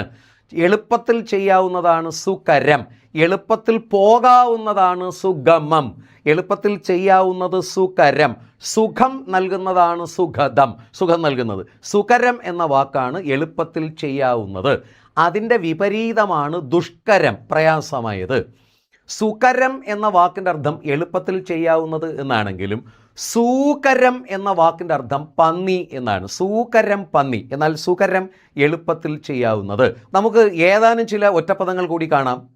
ചെയ്യാൻ പ്രയാസമുള്ളത് അതാണ് ദുഷ്കരം, മാറരുത്. ചെയ്യാനുള്ള ആഗ്രഹം ചികീർഷ, ചെയ്യാൻ പ്രയാസമായത് ദുഷ്കരം. കടന്നു പോകാൻ, ഗമിക്കാൻ പ്രയാസമുള്ളത് ദുർഗമം. ഉയർച്ച ആഗ്രഹിക്കുന്ന ആൾ ഉത്കർഷേച്ഛു, ഉയർച്ചയ്ക്കുള്ള ആഗ്രഹം ഉത്കർഷേച്ഛ, ഉയർച്ച ആഗ്രഹിക്കുന്നവൻ ഉത്കർഷേച്ഛു. ഇപ്പോൾ ഉള്ളത് അതാണ് അധുനാതനം, ഇപ്പോൾ ഉള്ളത് അതാണ് അധുനാതനം. മറ്റു ചില ഒറ്റപ്പദങ്ങൾ നോക്കൂ. എല്ലാ ജീവജാലങ്ങളെയും സംബന്ധിക്കുന്നത് അതാണ് സാർവഭൗതികം. ഭൗതികം എന്ന വാക്കിൻ്റെ അർത്ഥം ഭൂതത്തെ സംബന്ധിക്കുന്നത്. ഭൂതം എന്ന് വെച്ചാൽ പഞ്ചഭൂതങ്ങളാൽ നിർമ്മിതമായ വസ്തുക്കൾ. ആകാശം, ജലം, വായു, അഗ്നി തുടങ്ങി അറിയാമല്ലോ. പഞ്ചഭൂതങ്ങളാൽ നിർമ്മിതമാണ് ഈ പ്രപഞ്ചവും മനുഷ്യനും മറ്റ് ചരാചരങ്ങളും എന്നാണ് സങ്കല്പം. അങ്ങനെ സർവഭൂതങ്ങളെയും ജീവജാലങ്ങളെയും സംബന്ധിക്കുന്നതാണ് സാർവഭൗതികം. എഴുന്നേറ്റ് നിന്ന് ബഹുമാനിക്കാൻ അർഹമായതാണ് പ്രത്യുദ്ഗമനീയം. പ്രത്യുദ്ഗമനീയം, എഴുന്നേറ്റ് നിന്ന് ആദരിക്കാൻ. നിങ്ങൾ തന്നെ ചില റിയാലിറ്റി ഷോ ഒക്കെ കാണുമ്പോൾ ചില സന്ദർഭങ്ങളിൽ ആൾക്കാർ, ജഡ്ജസും മറ്റും എഴുന്നേറ്റ് നിന്ന് കൈയടിക്കും. എന്താണ്? അത്രയേറെ അപ്ലാസ് വേണ്ടി വരുമ്പോഴാണ്. അപ്പോൾ അത്രയേറെ ബഹുമാനിക്കത്തക്കത്, എഴുന്നേറ്റ് നിന്ന് ബഹുമാനിക്കാൻ അർഹമായതാണ് പ്രത്യുദ്ഗമനീയം. എല്ലാ ജനങ്ങളെയും സംബന്ധിക്കുന്നത് എന്നതിൻ്റെ ഒറ്റപ്പദമാണ് സാർവജനീനം. എല്ലാ ജനങ്ങളെയും സംബന്ധിക്കുന്നത്, സർവ്വജനങ്ങളെയും സംബന്ധിക്കുന്നത് സാർവജനീനം. ഒറ്റപ്പദം കണ്ടെത്തുക. ന്യായശാസ്ത്രം പഠിച്ചവൻ. തന്നിരിക്കുന്ന ഓപ്ഷനുകൾ നൈദേശികൻ, നൈദാനികൻ, നൈയായികൻ, നൈരയികൻ. ന്യായശാസ്ത്രം പഠിച്ചവൻ എന്നതിൻ്റെ ഒറ്റപ്പദം നൈയായികൻ എന്നതാണ്. നൈയായികൻ, ന്യായശാസ്ത്രം പഠിച്ചവൻ. നമുക്കൊരു നിയമം അറിയാം. ഒരു വാക്ക് ആരംഭിക്കുന്നത് ഈ അല്ലെങ്കിൽ എ തുടങ്ങിയ ശബ്ദത്തിലാണെങ്കിൽ അതിനെ സംബന്ധിക്കുന്ന ഒറ്റപ്പദം ഉണ്ടാക്കാൻ ഐ എന്ന് ചേർക്കണം. വിദേശത്തെ സംബന്ധിക്കുന്നത് വൈദേശികം, നീതിയെ സംബന്ധിക്കുന്നത് നൈതികം, വിവാഹത്തെ സംബന്ധിക്കുന്നത് വൈവാഹികം, പിശാചിനെ സംബന്ധിക്കുന്നത് പൈശാചികം, വീരത്തെ സംബന്ധിക്കുന്നത് വൈര്യം, ധീരനെ സംബന്ധിക്കുന്നത് ധൈര്യം. അപ്പോൾ ന്യായശാസ്ത്രം പഠിച്ചവനാണ് നൈയായികൻ. നൈയായികൻ. നോക്കൂ മറ്റു ചില ഒറ്റപ്പദങ്ങൾ. വ്യാകരണം പഠിച്ചവനാണ് വൈയാകരണൻ. വ്യാകരണം പഠിച്ചവൻ വൈയാകരണൻ. ന്യായം പഠിച്ചവൻ നൈയായികൻ. മീമാംസ പഠിച്ചവൻ മീമാംസകൻ. വേദാന്തം പഠിച്ചവൻ വൈദാന്തികൻ. തർക്കശാസ്ത്രം പഠിച്ചവൻ താർക്കികൻ. ഒന്നുകൂടി. വ്യാകരണം പഠിച്ചവൻ വൈയാകരണൻ, ന്യായം പഠിച്ചവൻ നൈയായികൻ, മീമാംസ പഠിച്ചവൻ മീമാംസകൻ, വേദാന്തം പഠിച്ചവൻ വൈദാന്തികൻ, തർക്കശാസ്ത്രം പഠിച്ചവൻ താർക്കികൻ, വേദം പഠിച്ചവൻ വൈദികൻ, നീതിബോധമുള്ളവൻ നൈതികൻ. ഇതാണ് നമ്മുടെ ഒറ്റപ്പദങ്ങളുമായി ബന്ധപ്പെട്ടത്. മറ്റു ചില ഒറ്റപ്പദങ്ങൾ നോക്കൂ. ജ്യോതിഷം അറിയുന്നവനാണ് ജ്യോത്സ്യൻ. ഗണിതം അറിയുന്നവൻ ഗണിതജ്ഞൻ. ഗണിതത്തിൽ ജ്ഞാനമുള്ളവൻ ഗണിതജ്ഞൻ. പുരാണം പറയുന്നവൻ പൗരാണികൻ. ചരിത്രം എഴുതുന്നവൻ ചരിത്രകാരൻ. പുരാണവുമായി ബന്ധപ്പെട്ടത് പൗരാണികം. പുരാണം അറിയുന്നവൻ അല്ലെങ്കിൽ പുരാണം പറയുന്നവനാണ് പൗരാണികൻ. ഒറ്റപ്പദം എഴുതുക. ക്ഷമിക്കാൻ പറ്റാത്തത്. തന്നിരിക്കുന്ന ഓപ്ഷനുകൾ ക്ഷമ്യം, അക്ഷവ്യം, അക്ഷന്തവ്യം, വിഷമ്യം എന്നിവയാണ്. അതിൻ്റെ ശരി ഉത്തരം അക്ഷന്തവ്യം എന്നതാണ്. ക്ഷമിക്കാൻ പറ്റാത്തതാണ് അക്ഷന്തവ്യം. ക്ഷന്തവ്യമല്ലാത്തത് ക്ഷമിക്കാൻ പറ്റാത്തതാണ് അക്ഷന്തവ്യം. ക്ഷമ്യം എന്ന വാക്കിൻ്റെ അർത്ഥം ക്ഷമിക്കാൻ കഴിയുന്നത്, ക്ഷമിക്കത്തക്കത് എന്നാണ്. അക്ഷന്തവ്യം, ക്ഷമിക്കാൻ കഴിയാത്തത്. നോക്കാം മറ്റു ചില ഒറ്റപ്പദങ്ങളുടെ പട്ടിക നമുക്കൊന്ന് പരിശോധിക്കാം. അപേക്ഷിക്കുന്ന ആൾ അതാണ് അപേക്ഷകൻ അല്ലെങ്കിൽ അപേക്ഷക. പുല്ലിംഗമാകുമ്പോൾ അപേക്ഷകൻ, സ്ത്രീലിംഗമാകുമ്പോൾ അപേക്ഷക. അപേക്ഷിക്കുന്ന ആളാണ് അപേക്ഷകൻ അല്ലെങ്കിൽ അപേക്ഷക. അതിരില്ലാത്തത് നിസ്സീമം. സീമ എന്ന വാക്കിന് അതിര്, അതിർത്തി എന്നൊക്കെയാണ്. സീമയില്ലാത്തത്, അതിർത്തിയില്ലാത്തതാണ്, അതിരില്ലാത്തതാണ് നിസ്സീമം. നിസ്സീമം. കൊട്ടാരത്തിലെ സ്ത്രീകളുടെ താമസ സ്ഥലമാണ് അന്തഃപുരം. അന്തഃപുരത്തോട് ചേർന്നുള്ള ഉദ്യാനത്തിൻ്റെ ഒറ്റപ്പദമാണ് പ്രമദവനം. പ്രമദവനം, ഇതാണ് പണ്ട് നമ്മൾ പാട്ട് പാടിയത്, പ്രമദവനം ഋതുരാഗം ചൂടിയെന്ന്. കൊട്ടാരത്തിലെ പൂന്തോട്ടം, കൊട്ടാരത്തിലെ അന്തഃപുരത്തോട്, സ്ത്രീകളുടെ താമസ സ്ഥലമായ അന്തഃപുരത്തോട് ചേർന്ന പൂന്തോട്ടമാണ് പ്രമദവനം. സഹിക്കാൻ കഴിയാത്തത് എന്നതിൻ്റെ ഒറ്റപ്പദമാണ് അസഹ്യം. അസഹ്യം, സഹിക്കാൻ കഴിയാത്തതാണ് അസഹ്യം. കാണാൻ കഴിയാത്തത് അദൃശ്യം, ദൃശ്യമല്ലാത്തത് അദൃശ്യം. മറ്റൊരിടത്തും കാണാത്തതാണ് അനാദൃശ്യം. അദൃശ്യം, അതാണ് അനാദൃശ്യം. മറ്റൊരിടത്തും കാണാനാകാത്തത്.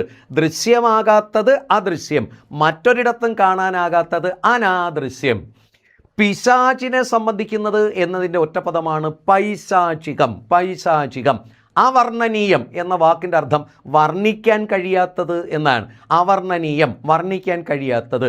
ഉദ്യോഗത്തെ സംബന്ധിക്കുന്നത് ഔദ്യോഗികം, നിഷേധിക്കാൻ കഴിയാത്തത് അനിഷേധ്യം.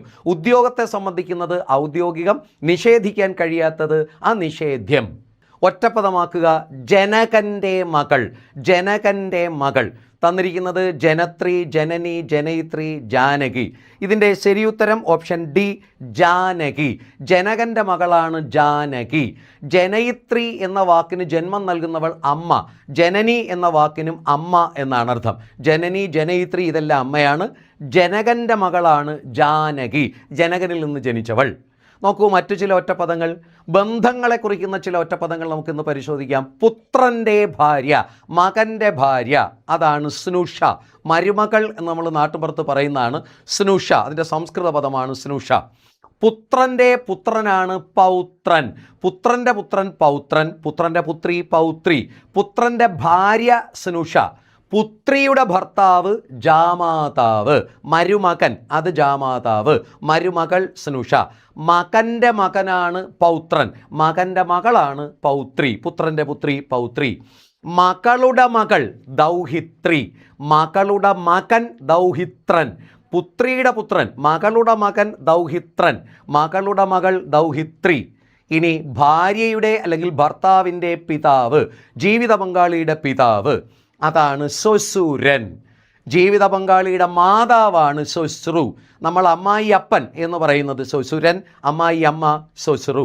മറ്റു ചില ഒറ്റപ്പദങ്ങൾ നോക്കൂ, ബന്ധങ്ങളെ കുറിക്കുന്നത്. അമ്മയുടെ സഹോദരനാണ് മാതുലൻ. മാതാവിന് തുല്യനായവൻ. അമ്മയുടെ സഹോദരൻ, മാതാവിന് തുല്യനായവനാണ് മാതുലൻ. അതിൻ്റെ സ്ത്രീലിംഗമാണ് മാതുലാനി. മാതുലൻ എന്നതിൻ്റെ സ്ത്രീലിംഗം, മാതുലൻ്റെ ഭാര്യയാണ് മാതുലാനി, അമ്മായി എന്നർത്ഥം.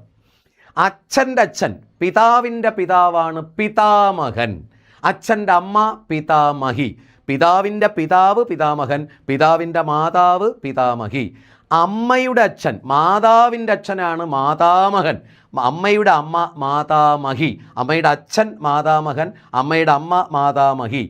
പിതാമഹൻ്റെ പിതാവാണ് പ്രപിതാമഹൻ. അച്ഛൻ്റെ അച്ഛനാണ് പിതാമഹൻ, പിതാമഹൻ്റെ പിതാവാണ് പ്രപിതാമഹൻ. അതിൻ്റെ സ്ത്രീലിംഗമാണ് പ്രപിതാമഹി. സഹോദരിയുടെ പുത്രൻ എന്നർത്ഥം വരുന്ന ഒറ്റപ്പദമാണ് ഭാഗിനേയൻ. ഭഗിനി എന്നാൽ സഹോദരി. ഭഗിനി സഹോദരി. അതിൻ്റെ പുല്ലിംഗമാണ് ഭ്രാതാവ്, സഹോദരൻ. ഭഗിനിയുടെ തനയൻ, സഹോദരിയുടെ പുത്രൻ ആണ് ഭാഗിനേയൻ. സഹോദരിയുടെ മകളാണ് ഭാഗിനേയി. ഭാഗിനേയി. ജലത്തിൻ്റെ പര്യായ പദം അല്ലാത്തതേത്? വെള്ളത്തിൻ്റെ പര്യായം അല്ലാത്തതേത്? തന്നിരിക്കുന്ന ഓപ്ഷനുകൾ അമൃതം, സലിലം, വാരി, നളിനം എന്നിവയാണ്. ഇതിൽ ശരിയുത്തരം ജലത്തിൻ്റെ പര്യായം അല്ലാത്തത് ഓപ്ഷൻ ഡി, നളിനം എന്നതാണ്. നളിനം എന്ന വാക്കിൻ്റെ അർത്ഥം താമര എന്നാണ്. അതിന് ജലം എന്ന് പര്യായമില്ല, ജലം എന്നർത്ഥമില്ല. അതേസമയം അമൃതം, സലിലം, വാരി ഇതെല്ലാം വെള്ളം എന്നർത്ഥം വരുന്നതാണ്. വാരി എന്ന വാക്കിന് മഴ എന്നും അർത്ഥമുണ്ട്, ജലം എന്നും അർത്ഥമുണ്ട്. ഇവിടെ നമുക്കൊരു സംശയം ഉണ്ടാകാനിടയുള്ളത് അമൃതം എന്നതാണ്. നമ്മൾ കേട്ടിരിക്കുന്നത് അമൃതം മരണമില്ലാതാകാൻ ദേവന്മാർ ഉപയോഗിക്കുന്നത് എന്ന് കരുതുന്ന ഒരു വസ്തുവാണ് അമൃതം. അതൊരു സങ്കല്പ വസ്തുവാണ്. വാക്കിൻ്റെ അർത്ഥം മൃതമല്ലാത്തത്, മൃതി ഇല്ലാതാക്കുന്നത്, മൃതം എന്ന് വെച്ചാൽ എന്താണ്? മരണം. അതില്ലാതാക്കുന്നതാണ് അമൃതം. മൃതത്തിൻ്റെ ഓപ്പോസിറ്റാണ് അമൃതം. ഇപ്പോൾ ദേവന്മാരെ സംബന്ധിച്ച് അവർക്ക് മരണമില്ലാതാക്കുന്നു. മനുഷ്യനെ സംബന്ധിച്ച് മനുഷ്യൻ്റെ നിലനിൽപ്പിന് മരണം ഒഴിവാക്കാൻ ഏറ്റവും അത്യന്താപേക്ഷിതമായ സാധനമാണ് ജലം. അതുകൊണ്ട് അമൃതം എന്ന വാക്കിന് വെള്ളം എന്നും അർത്ഥമുണ്ട്. അപ്പോൾ ഇവിടെ വെള്ളം എന്ന അർത്ഥം വരാത്ത വാക്ക് നളിനം എന്നതാണ്. നമുക്ക് വെള്ളത്തിൻ്റെ മറ്റു ചില പര്യായങ്ങൾ കൂടി പരിചയപ്പെടാം. വെള്ളത്തിൻ്റെ പര്യായങ്ങളാണ് നീര്, അമ്പു, വാരി, തോയം, ഉദകം, സലിലം, പയസ്, അപ്പ്, പാനീയം, അർണം, നാരം, അമൃതം. ഇതെല്ലാം വെള്ളം എന്നർത്ഥം വരുന്നതാണ്. ഇവിടെയും നമുക്കൊരു സംശയം ഉണ്ടാകാം, ഉദകം, ഉദകക്രിയ എന്ന് നമ്മൾ പറയുന്ന മരണാനന്തര ക്രിയകളല്ലേ എന്ന്. ശരി തന്നെയാണ്. പക്ഷേ ഉദകം എന്ന വാക്കിൻ്റെ അർത്ഥം വെള്ളം എന്നാണ്. ജലം വെച്ച് ആ കർമ്മം ചെയ്യുന്നത് കൊണ്ടാണ് ഉദകക്രിയ എന്ന് പറയുന്നത്. അതാണ് തിലോദകം. തിലം എന്ന് വെച്ചാൽ എള്ള്, ഉദകം വെള്ളം. എള്ളും വെള്ളവും വെച്ച് കർമ്മം ചെയ്യുന്നതാണ് തിലോദകം. അപ്പോൾ ഈ കാണുന്നതെല്ലാം വെള്ളം എന്നർത്ഥം വരുന്ന ജലത്തിൻ്റെ പര്യായങ്ങളാണ്. നോക്കൂ, നേരത്തെ കണ്ട നളിനം, ആ വാക്കിൻ്റെ അർത്ഥം താമര എന്നാണ്. താമര എന്നർത്ഥം വരുന്ന മറ്റു വാക്കുകളാണ് പത്മം, കമലം, പങ്കജം, വാരിജം, ജലജം, സരോജം, സരസിജം, അംബുജം, സരോരുഹം, അരവിന്ദം, നളിനം, പുഷ്കരം, വനജം, കഞ്ചം, സരസിജം. ഇതെല്ലാം താമര എന്നർത്ഥം വരുന്നതാണ്. വാരി, സരസ്, വാരിക്ക് വെള്ളം മഴ, സരസിന് കുളം തടാകം, അമ്പു ജലം. അപ്പോൾ ഈ സരസിൽ നിന്ന് ജനിച്ചത് അതാണ് സരസിജം, അമ്പുവിൽ നിന്ന് ജനിച്ചത് അംബുജം, വാരിയിൽ നിന്ന് ജനിച്ചത് വാരിജം, സരസിൽ നിന്ന് ഉരുവം കൊണ്ടത് സരോരുഹം. ഇതെല്ലാം താമര എന്നർത്ഥം വരുന്നതാണ്. മറ്റു ചില വാക്കുകൾ നോക്കാം. അടുത്ത ചോദ്യം ഇങ്ങനെയാണ്, രക്തം എന്നതിൻ്റെ പര്യായ പദമേത്? രക്തം. തന്നിരിക്കുന്ന ഓപ്ഷനുകൾ രുധിരം, സൂതകം, പിശിതം, രാജിലം എന്നിവയാണ്. രുധിരം, സൂതകം, പിശിതം, രാജിലം. ഇതിൽ ശരിയുത്തരം രക്തം എന്നർത്ഥം വരുന്നത് ഓപ്ഷൻ എ, രുധിരം എന്നതാണ്. രുധിരം, ഓപ്ഷൻ എ ആണ് ശരി. രക്തം എന്നർത്ഥം വരുന്നത് രുധിരമാണ്. പിശിതം എന്ന വാക്കിന് മാംസം എന്നും, സൂതകം എന്ന വാക്കിന് ജനനം എന്നും, രാജിലം എന്ന വാക്കിന് ഇഴജന്തു എന്നുമാണ് അർത്ഥം. രാജിലം എന്നതിന് ഉപദ്രവകാരിയല്ലാത്ത ഇഴജന്തു എന്നാണ് അർത്ഥം. അപ്പോൾ രക്തം എന്നർത്ഥം വരുന്ന വാക്ക് രുധിരം എന്നതാണ്. നമുക്ക് രക്തത്തിൻ്റെ മറ്റ് പര്യായങ്ങൾ കൂടി നോക്കിയാലോ. രക്തത്തിൻ്റെ പര്യായങ്ങളാണ് രുധിരം, അസൃക്ക്, ശോണിതം, അരക്തം, ക്ഷതം, ശോണിതം, നിണം, ലോഹിതം. ഇതെല്ലാം രക്തം എന്നർത്ഥം വരുന്നതാണ്. അരക്തം എന്ന വാക്കിനും രക്തം എന്ന് തന്നെയാണ്. അതുപോലെ പിശുനം എന്നൊരു വാക്കുണ്ട്, പിശുനം. ആ വാക്കിന് കുങ്കുമം എന്നാണ് അർത്ഥം. എന്നാൽ നിറത്തിൻ്റെ സാദൃശ്യം കൊണ്ട് അതിനെ രക്തം എന്നും പറയും. അതുപോലെ ലോഹിതം എന്ന വാക്കിന് റെഡ് കളർ, ചെമപ്പ് എന്നും അർത്ഥമുണ്ട്. ആ നിറത്തിൻ്റെ സാദൃശ്യം കൊണ്ടാണ്. ഇനി മാംസം എന്നർത്ഥം വരുന്ന വാക്കുകളാണ് പിശിതം, ആമിസം, പലലം, ക്രവ്യം. ഇതെല്ലാം മാംസം എന്നർത്ഥം വരുന്ന വാക്കുകളാണ്. അതേസമയം പിറവി അഥവാ ജനനം എന്നർത്ഥം വരുന്ന വാക്കുകളാണ് പിറവി, ഉദ്ഭവം, ഉൽപ്പത്തി, ജന്മം, ആവിർഭാവം, ഉൽപാദനം, സൃഷ്ടി, സൂതകം. ഇതെല്ലാം പിറവി എന്നർത്ഥം വരുന്നതാണ്. സുതൻ അല്ലെങ്കിൽ സുത, സുതൻ എന്ന വാക്കിൻ്റെ അർത്ഥം മകൻ എന്നാണ്. സുത മകൾ, സൂതൻ എന്ന വാക്കിന് തേരാളി, സുതൻ മകൻ. അപ്പോൾ സൂതിക എന്ന വാക്കിൻ്റെ അർത്ഥം ഈ വയറ്റാട്ടി എന്നാണ്.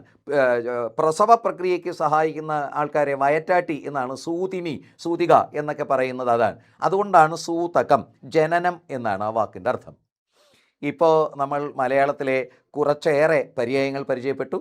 അടുത്തൊരു വാക്കിൻ്റെ പര്യായത്തിലേക്ക് നമ്മൾ കടക്കുകയാണ്. പാമ്പ്. പാമ്പ്, പാമ്പിൻ്റെ പര്യായങ്ങളാണ് സർപ്പം, ഭുജംഗം, ചക്രി, വിഷധരം, ഫണി, ഉരകം, പന്നകം, ഭോഗി, വിലേശയം, പവനാശനം, കഞ്ചുകി, ദർവീകരം, ലേലിഹം, ചക്ഷുശ്രവണം, അഹി, ആരവം. അരവം, ആരവം രണ്ടും പറയും.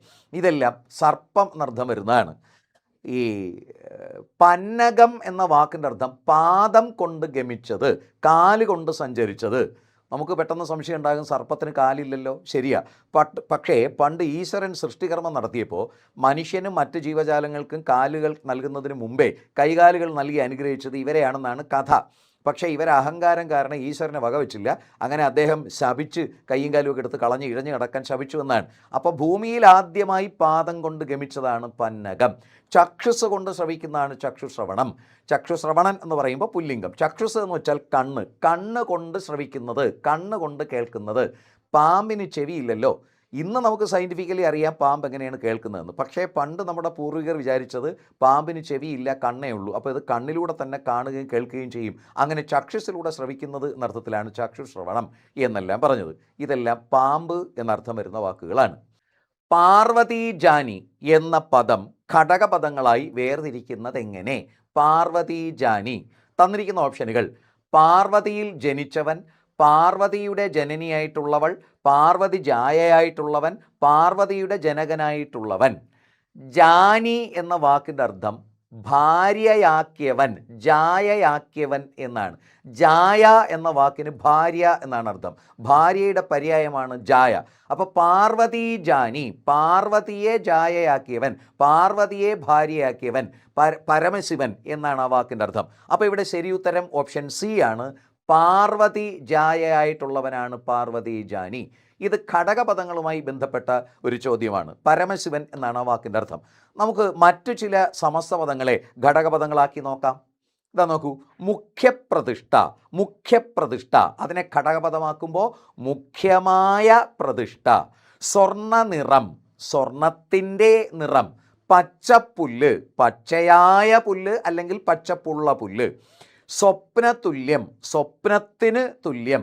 വികാരനിർഭരം, വികാരത്താൽ നിർഭരം. ശാരീരിക ക്ഷമത, ശാരീരികമായ ക്ഷമത അല്ലെങ്കിൽ ശരീരത്തിൻ്റെ ക്ഷമത എന്നാണ് അതിനെ വിഗ്രഹിക്കേണ്ടത്, ഘടകപദമാക്കേണ്ടത്. മറ്റു ചില വാക്കുകൾ നോക്കാം. പുരുഷരത്നം അതിനെ ഘടകപദമാക്കുമ്പോൾ പുരുഷന്മാരിൽ രത്നമായിട്ടുള്ളവൻ, പുരുഷന്മാരിൽ രത്നം എന്നാണ്. ഗതാഗതം അതിനെ ഘടകപദമാക്കുമ്പോൾ ഗതവും ആഗതവും, പോക്കും വരവും, ഗതവും ആഗതവും. ഗതിവിഗതികൾ അതാണ് ഗതിയും വിഗതിയും. അനുക്ഷണം എന്നതിനെ വിഗ്രഹിക്കുമ്പോൾ ക്ഷണം തോറും എന്നാകും. പാർവതി ജാനി നമ്മളിപ്പോൾ കണ്ടു, പാർവതി ജായയായിട്ടുള്ളവൻ, ഭാര്യയായിട്ടുള്ളവൻ, പരമശിവൻ എന്നാണ് ആ വാക്കിൻ്റെ അർത്ഥം.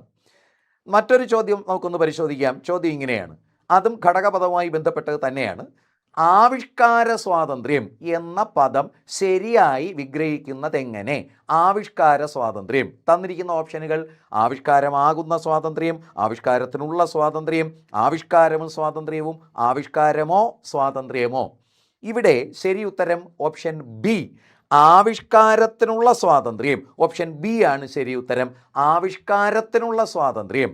ഇതുമാതിരി സമാനമായ ചില ഘടകപദങ്ങൾ കൂടി നമുക്ക് പരിശോധിക്കാം. ഇതാ നോക്കൂ, ദുഃഖസാഗരം. ദുഃഖസാഗരം ഇതിനെ ഘടകപദമാക്കുമ്പോൾ ദുഃഖമാകുന്ന സാഗരം. നിത്യപ്രയാണം വിഗ്രഹിച്ചാൽ നിത്യമായ പ്രയാണം. യാത്രാരേഖ അതിനെ വിഗ്രഹിക്കുമ്പോൾ യാത്രയ്ക്ക് രേഖ, യാത്രയ്ക്കുള്ള അല്ലെങ്കിൽ യാത്രയ്ക്ക് രേഖ. മാനവ വിജ്ഞാനം അതാണ് മാനവൻ്റെ, മനുഷ്യൻ്റെ വിജ്ഞാനം, മാനവൻ്റെ വിജ്ഞാനമാണ് മാനവ വിജ്ഞാനം. സ്ഥലകാലങ്ങൾ എന്ന സമസ്ത പദത്തെ വിഗ്രഹിക്കുമ്പോൾ ഘടകപദമാക്കുമ്പോൾ സ്ഥലവും കാലവും എന്ന് കിട്ടും. സ്ഥലവും കാലവും. പ്രബലമാധ്യമം, പ്രബലമായ മാധ്യമം അതാണ് പ്രബലമാധ്യമം. വിപണി സാധ്യത, വിപണിയിൽ സാധ്യത. അതിന് വിപണിയിൽ സാധ്യതയുണ്ട്. ഇപ്പോൾ എന്തെങ്കിലും ഒരു പ്രോഡക്റ്റ് പുറത്തിറക്കിയാൽ അതിൻ്റെ വിപണി സാധ്യത എന്ന് വെച്ചാൽ വിപണിയിൽ സാധ്യത എന്നതാണ്. ഔഷധമഹിമ അതിനെ വിഗ്രഹിക്കുമ്പോൾ ഔഷധത്തിൻ്റെ മഹിമ, ഔഷധത്തിൻ്റെ മഹിമ. ആവിഷ്കാര സ്വാതന്ത്ര്യം നമ്മളിപ്പോൾ കണ്ടു, ആവിഷ്കാരത്തിനുള്ള സ്വാതന്ത്ര്യം. മിന്നാമിനുങ്ങ് എന്ന പദത്തിൻ്റെ പര്യായ പദമാണ്: 1 പ്രകാശകൻ, 2 പ്രകാശിതം, 3 തൈജസകീടം, 4 ഖദ്യോതം. തന്നിരിക്കുന്ന ഓപ്ഷനുകൾ 1ഉം 2ഉം ശരിയാണ്, 3ഉം 4ഉം ശരിയാണ്, 3 മാത്രം ശരിയാണ്, എല്ലാം ശരിയാണ്. ഇവിടെ ശരി ഉത്തരം ഓപ്ഷൻ ബി ആണ്. അതായത് 3ഉം 4ഉം. തൈജസകീടം, ഖദ്യോതം ഈ 2 വാക്കുകളുടെ അർത്ഥം മിന്നാമിനുങ്ങ് എന്നാണ്. മിന്നാമിന്നി, തൈജസകീടം, ഖദ്യോതം. അപ്പോൾ ഓപ്ഷൻ ബി ആണ് ശരി. പ്രകാശകൻ എന്ന വാക്കിൻ്റെ അർത്ഥം പ്രകാശിപ്പിക്കുന്നവൻ, പ്രകാശം ചൊരിയുന്നവൻ എന്നൊക്കെയാണ്. പ്രകാശിതം എന്ന വാക്കിൻ്റെ അർത്ഥം പ്രകാശിപ്പിക്കപ്പെട്ടത് എന്നും, പിന്നെ ഈ ഫോസ്ഫറസ് എന്നതിൻ്റെ, നമ്മൾ മറ്റേ ചെടികൾക്കൊക്കെ ഫോസ്ഫറസ്, അതായത് വെള്ളത്തിൽ അലിയാത്തതും തീ പിടിക്കുന്നതുമായ സാധനം, അതിനെയും പ്രകാശിതം എന്ന് പറയും, പ്രകാശിപ്പിക്കുന്നത് എന്ന് പറയും. അപ്പോൾ ഇവിടെ മിന്നാമിനുങ്ങെന്ന് അർത്ഥം വരുന്നത് തൈജസകീടം, ഖദ്യോതം എന്നിവയാണ്. നമുക്ക് അതിൻ്റെ കൂടുതൽ പര്യായങ്ങളൊന്ന് നോക്കിയാലോ. മിന്നാമിനുങ്ങിൻ്റെ മറ്റ് പര്യായങ്ങളാണ് ഖദ്യോതം, ജ്യോതിരിംഗണം, പ്രഭാകീടം, തമോഗണം, ഇന്ദുഗോപം, നിശാമണി, തമോമണി, തൈജസകീടം. ഇതെല്ലാം മിന്നാമിനുങ്ങ് എന്നർത്ഥം വരുന്നതാണ്. ഇന്ദുഗോപം, അതിന് വണ്ട്, ഒരു പ്രത്യേക ഭംഗിയുള്ള വണ്ട് എന്നും മിന്നാമിനുങ്ങ് എന്നും അർത്ഥമുണ്ട്. ഇനി നമുക്ക് മറ്റൊരു ചോദ്യത്തിലേക്ക് കടക്കാം. അത് പരിഭാഷയുമായി ബന്ധപ്പെട്ട ചോദ്യമാണ്. Strike while the iron is hot എന്ന ഇംഗ്ലീഷ് ചൊല്ലിന് യോജിച്ച പഴമൊഴി താഴെ കൊടുത്തവയിൽ ഏതാണ്? ആവശ്യക്കാരൻ ഔചിത്യമില്ല, കടിച്ചത് കരിമ്പ്, പിടിച്ചത് ഇരുമ്പ്, കാറ്റുള്ളപ്പോൾ തൂറ്റണം, കാര്യത്തിന് കഴുതക്കാലും പിടിക്കണം. എന്താണ് ഈ പറഞ്ഞതിൻ്റെ അർത്ഥം? Strike while the iron is hot, അതായത് ഇരുമ്പ് ചുട്ടു പഴുത്തിരിക്കുമ്പോഴാണ് അതിനെ അടിച്ച് പരത്തേണ്ടത്. അല്ല പച്ചിരുമ്പിൽ അടിച്ചാൽ പരക്കുന്നില്ല, പൊട്ടിപ്പോവുകയുള്ളൂ. അതായത് അനുകൂല അവസരത്തെ പ്രയോജനപ്പെടുത്തുക, അല്ലേ? ഇരുമ്പ് ചുട്ടു പഴുത്ത് വരുമ്പോൾ അതിനെ പരത്താൻ അനുകൂലമായ അവസരമാണ്. അനുകൂല അവസരത്തെ പ്രയോജനപ്പെടുത്തുക, അതാണ് ആ ഇംഗ്ലീഷിലെ ആ ചൊല്ലുകൊണ്ട് അർത്ഥമാക്കുന്നത്. അതിന് തുല്യമായ മലയാളത്തിലെ ചൊല്ലാണ് ഓപ്ഷൻ സി, കാറ്റുള്ളപ്പോൾ തൂറ്റണം അല്ലെങ്കിൽ കാറ്റുള്ളപ്പോൾ പാറ്റണം. അനുകൂല അവസരത്തെ പ്രയോജനപ്പെടുത്തുക. ഇതേ അർത്ഥം വരുന്ന മറ്റൊരു ഇംഗ്ലീഷ് ചൊല്ലാണ് make hay while the sun shines, അതായത് വെയിലുള്ളപ്പോഴാണ് വൈക്കോൽ ഉണക്കേണ്ടത്. അനുകൂല അവസരത്തെ പ്രയോജനപ്പെടുത്തുക എന്നതാണ്. കാറ്റുള്ളപ്പോൾ തൂറ്റണം എന്ന പഴഞ്ചൊല്ലിൻ്റെ അർത്ഥവും അതുതന്നെയാണ്. നോക്കാം മറ്റൊരു ചോദ്യം, മറ്റു ചില പരിഭാഷകൾ നമുക്ക് നോക്കാം. To hit the nail on the head എന്ന ഇംഗ്ലീഷ് ചൊല്ലിന് മലയാളം ഉചിതമായത് പറയുക അല്ലെങ്കിൽ കൃത്യമായത് പറയുക എന്നാണ്. നമ്മൾ നെയിൽ, ആണി അടിക്കുമ്പോൾ അതിൻ്റെ തലയ്ക്ക് ആണിയുടെ മൊട്ടിലാണ് അടിക്കേണ്ടത്, അല്ലേ? കൃത്യമായ സ്ഥലത്ത് അടിക്കണം, എങ്കിലേ അത് തറഞ്ഞു കയറൂ. അതാണ് ഉചിതമായത് പറയുക, കൃത്യമായത് പറയുക. To hit the nail on the head. To get into hot water എന്നതുകൊണ്ട് അർത്ഥമാക്കുന്നത് ആപത്തിൽപ്പെടുക, കുഴപ്പത്തിലാവുക എന്നതാണ്. എന്നാൽ to turn over a new leaf എന്നതിന് പുതിയ തുടക്കം നൽകുക എന്നാണ്. To turn over a new leaf, ഒരു പുതിയ പേജ് ആരംഭിക്കുക, ഒരു പുതിയ അധ്യായം ആരംഭിക്കുക, ഒരു പുതിയ തുടക്കം നൽകുക, അതാണ്. ജസ്റ്റ് അറൗണ്ട് ദി കോർണർ എന്ന ഇംഗ്ലീഷ് ചൊല്ലുകൊണ്ട് അർത്ഥമാക്കുന്നത് ഉടനെ നടക്കാൻ സാധ്യതയുള്ള കാര്യം. To just around the corner, മൂലയ്ക്ക് എവിടെയോ പതുങ്ങി നിൽപ്പുണ്ട്, ഉടനെ നടക്കാൻ സാധ്യതയുള്ള കാര്യം എന്നാണ്. To get the ball rolling എന്ന ഫ്രേസ് കൊണ്ട് അർത്ഥമാക്കുന്നത് ഒരു കാര്യം ആരംഭിക്കുക. To get the ball rolling, പന്തുരുണ്ടു തുടങ്ങുക, കാര്യം ആരംഭിക്കുക. A snake in the grass, കപട സുഹൃത്ത് എന്നതാണ് അതുകൊണ്ട് അർത്ഥമാക്കുന്നത്. അതായത് പുല്ലിൽ പതുങ്ങിയിരിക്കുന്ന ഉരകം, പാമ്പ്, അപ്പോൾ അത് കപട സുഹൃത്താണ്. അതാണ് സ്നേക്ക് ഇൻ ദി ഗ്രാസ്, കപട സുഹൃത്ത് എന്നാണ് ആ ചൊല്ലുകൊണ്ട് അർത്ഥമാക്കുന്നത്. മറ്റ് ചില ചോദ്യങ്ങൾ നോക്കാം. Rome was not built in a day എന്ന പഴഞ്ചൊല്ലുകൊണ്ട് അർത്ഥമാക്കുന്നത് എന്ത്? അതിബുദ്ധിയുള്ളവർക്ക് കഠിന പ്രയത്നം ആവശ്യമില്ല, സ്ഥിരോത്സാഹിക്ക് നിരന്തരമായ പരിശീലനം ആവശ്യമില്ല, നിരന്തരമായ പ്രയത്നം വിജയത്തിലെത്തിക്കും, റോമാ സാമ്രാജ്യം നിർമ്മിച്ചത് ഒരു ദിവസമല്ല. ഇവിടെ ഈ നോക്കൂ, Rome was not built in a day എന്ന പഴഞ്ചൊല്ലുകൊണ്ട് അർത്ഥമാക്കുന്നത് റോമാ സാമ്രാജ്യം നിർമ്മിച്ചത് ഒരു ദിവസമല്ല എന്നതാണ്. അതായത് റോമാ സാമ്രാജ്യം ലോകത്തിലെ വളരെ ശക്തവും പ്രബലവുമായൊരു സാമ്രാജ്യമാണ്. പക്ഷേ ഒരു സുപ്രഭാതത്തിലല്ല അതുണ്ടായത്. അതെന്ത് ചെയ്താണ്? നിരന്തരമായ പരിശീലനത്തിലൂടെ, നിരന്തരമായ പ്രയത്നത്തിലൂടെയാണ് നേടിയെടുത്തത്. കുറേ കാലം കൊണ്ടാണ് നേടിയെടുത്തത്. അപ്പോൾ അവിടെ യഥാർത്ഥത്തിൽ ഈ രണ്ടുത്തരം വരും. എങ്ങനെയാണെന്ന് പറയാം. അതിൻ്റെ ശരിയായ പരിഭാഷയാണ് എടുക്കുന്നതെങ്കിൽ റോമാ സാമ്രാജ്യം നിർമ്മിച്ച ഒരു ദിവസമല്ല എന്നാണ്. പക്ഷേ ആ പഴഞ്ചൊല്ല് കൊണ്ട് അർത്ഥമാക്കുന്നത് നിരന്തരമായ പ്രയത്നം വിജയത്തിലെത്തിക്കും എന്നതാണ്. അതായത് ഒരു ദിവസം കൊണ്ടല്ല റോമാ സാമ്രാജ്യം പടുത്തുയർത്തിയത്, അത് നിരന്തരമായി പരിശ്രമിച്ച് വിജയത്തിലെത്തിയതാണ്. അപ്പോൾ ആ പഴഞ്ചൊല്ലിൻ്റെ അർത്ഥം ഓപ്ഷൻ സി ആണ്, എന്നാൽ ആ വാക്കിൻ്റെ വാച്യാർത്ഥം ഓപ്ഷൻ ഡി ആണ്. നമുക്ക് ഇതുപോലുള്ള മറ്റു ചില മാതൃകകൾ കൂടി നോക്കാം. താഴെ കൊടുത്തിരിക്കുന്നതിൽ നിന്നും അപ്രൂവ്ഡ് ആസ് പ്രപ്പോസ്ഡ് എന്നതിന് യോജിച്ച മലയാള പരിഭാഷ തിരഞ്ഞെടുക്കുക. അപ്രൂവ്ഡ് ആസ് പ്രപ്പോസ്ഡ്, അതിന് യോജിച്ച മലയാളം തന്നിരിക്കുന്നത് നിർദ്ദേശങ്ങൾ അംഗീകരിച്ചു, നിർദ്ദേശപ്രകാരം അംഗീകരിച്ചു, അംഗീകരിച്ചതുപോലെ നിർദ്ദേശിച്ചു, അംഗീകരിക്കുകയും നിർദ്ദേശിക്കുകയും ചെയ്തു. ഇതിൻ്റെ ശരിയായ മലയാളം ഓപ്ഷൻ ബി ആണ്. നിർദ്ദേശിച്ച പ്രകാരം അംഗീകരിച്ചു. അപ്രൂവ്ഡ് ആസ് പ്രപ്പോസ്ഡ്, നിർദ്ദേശിച്ച പ്രകാരം അംഗീകരിച്ചു എന്നതാണ് അതിൻ്റെ ശരി ഉത്തരം. നോക്കൂ, അതുപോലെയുള്ള മറ്റു ചില സമാന പ്രയോഗങ്ങൾ. ടു സ്മെൽ എ റാറ്റ് എന്നതുകൊണ്ട് അർത്ഥമാക്കുന്നത് സംശയാസ്പദം എന്നതാണ്. ടു സ്മെൽ എ റാറ്റ്, സംശയാസ്പദം. എന്നാൽ to make castles in the air, മലർപ്പൊടിക്കാരൻ്റെ സ്വപ്നം. കാസിൽ എന്നതിന് കോട്ട എന്നാണ്. അപ്പോൾ ആകാശക്കോട്ട കെട്ടുക, അതാണ് മലർപ്പൊടിക്കാരൻ്റെ സ്വപ്നം. To make up one's mind എന്നതിന് തീരുമാനത്തിലെത്തുക, ഉറച്ച ദൃഢമായ തീരുമാനത്തിലെത്തുക എന്നാണ്. To make up one's mind, മനസ്സിനെ സജ്ജമാക്കുക. എന്നാൽ to eat one's own words എന്നത് പറഞ്ഞത് വിഴുങ്ങുക, അവനവൻ്റെ വാക്ക് വിഴുങ്ങുക, അതാണ് to eat one's own words എന്നതുകൊണ്ട് ഉദ്ദേശിക്കുന്നത്. To let the cat out of the bag എന്നതിന് രഹസ്യം പുറത്തറിയുക എന്നും turn a blind eye to എന്നുള്ളതിന് കണ്ടില്ലെന്ന് നടിക്കുക എന്നതുമാണ് അർത്ഥം. Turn a blind eye to, അത് കണ്ടില്ലെന്ന് നടിക്കുക. എന്നാൽ അണ്ടർ എ ക്ലൗഡ് എന്നതുകൊണ്ട് അർത്ഥമാക്കുന്നത് സംശയത്തിൻ്റെ നിഴലിൽ എന്നതാണ്. അണ്ടർ എ ക്ലൗഡ്, സംശയത്തിൻ്റെ നിഴലിൽ. എന്നാൽ wash dirty linen in public, വിഴുപ്പലക്കുക എന്നതാണ്. Wash dirty linen in public, അത് വിഴുപ്പലക്കുക. എന്നാൽ വെയർ ആൻഡ് ടയർ അതുകൊണ്ട് ഉദ്ദേശിക്കുന്നത് കാലപ്പഴക്കം കൊണ്ടുള്ള തേയ്മാനം, അതാണ് വെയർ ആൻഡ് ടയർ. നമ്മൾ വാഹനത്തിനൊക്കെ വെയർ ആൻഡ് ടയർ ഉണ്ടായി എന്ന് പറയും, കാലപ്പഴക്കം കൊണ്ടുള്ള തേയ്മാനം. With the skin of one's teeth എന്നതിന് കഷ്ടിച്ച് രക്ഷപ്പെടുക എന്നതാണ്. With the skin of one's teeth, കഷ്ടിച്ച് രക്ഷപ്പെടുക എന്നതാണ് അതുകൊണ്ട് അർത്ഥമാക്കുന്നത്. പിരിച്ചെഴുതുക, ഉദ്ധാനം. തന്നിരിക്കുന്നത് ഉത് അധികം ധാനം, ഉത് അധികം താനം, ഉത് അധികം സ്ഥാനം, ഉത് അധികം സ്ഥാനം.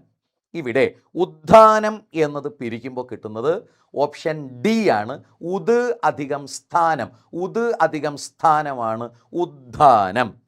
ഉത് എന്ന വാക്കിന്, അത് തറയുടെ തായായാലും ദയയുടെ തായായാലും, ഉത് എന്ന വാക്കിന് ഉയരത്തിലേക്ക്, മേളിലേക്ക് എന്നൊക്കെയാണ്.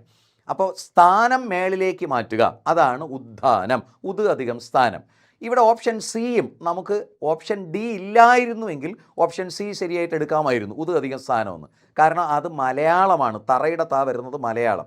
പക്ഷേ ഇതൊരു സംസ്കൃത വാക്കാണ്, മലയാളത്തിലേക്ക് കടമെടുത്തത്. അപ്പോൾ ഇവിടെ സംസ്കൃതത്തിൻ്റെ ശരിയായ ദയയുടെ ദാ ഉണ്ട്, അപ്പോൾ അതാണ് ശരി. അതില്ലായിരുന്നുവെങ്കിൽ നമുക്ക് ഓപ്ഷൻ സി എടുക്കാം. തറയുടെ തായും ദയയുടെ ദായും ഒരേ വർഗത്തിൽപ്പെട്ടതാണ്, തവർഗം, ത ധ ദ ധ ന. അതുകൊണ്ട് തന്നെ ഇത് രണ്ടും ശരിയാണ്. പക്ഷേ സംസ്കൃതം വരുമ്പോൾ സംസ്കൃതം തന്നെ എടുക്കുന്നതാണ് കൂടുതൽ ശരി. അതുകൊണ്ടാണ് ഓപ്ഷൻ ഡി ശരിയായി വരുന്നത്. നോക്കൂ, ഇത്തരത്തിലുള്ള മറ്റു ചില മാതൃകകൾ കൂടി നമുക്ക് നോക്കാം.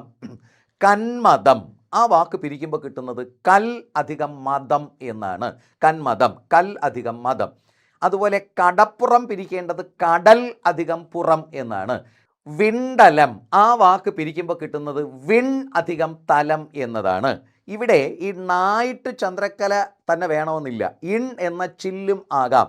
വിൺ അധികം തലം ശരി, അതിൻ്റെ 100% ശരി ഇൺ എന്ന ചില്ലാണ്. ചില്ലില്ലാത്ത സന്ദർഭത്തിലാണ് ചന്ദ്രക്കലയിട്ട് എഴുതേണ്ടതെന്നാണ്. പക്ഷേ PSC പലപ്പോഴും നമുക്ക് അച്ചടിച്ച് തരുന്നത്, ഇപ്പോൾ അച്ചടിയുടെ സൗകര്യത്തിന് വേണ്ടി അവർ ചില്ലല്ല ചന്ദ്രക്കല ഉപയോഗിക്കുന്നത് കൊണ്ട് ഇങ്ങനെ ഉപയോഗിച്ചതാണ്.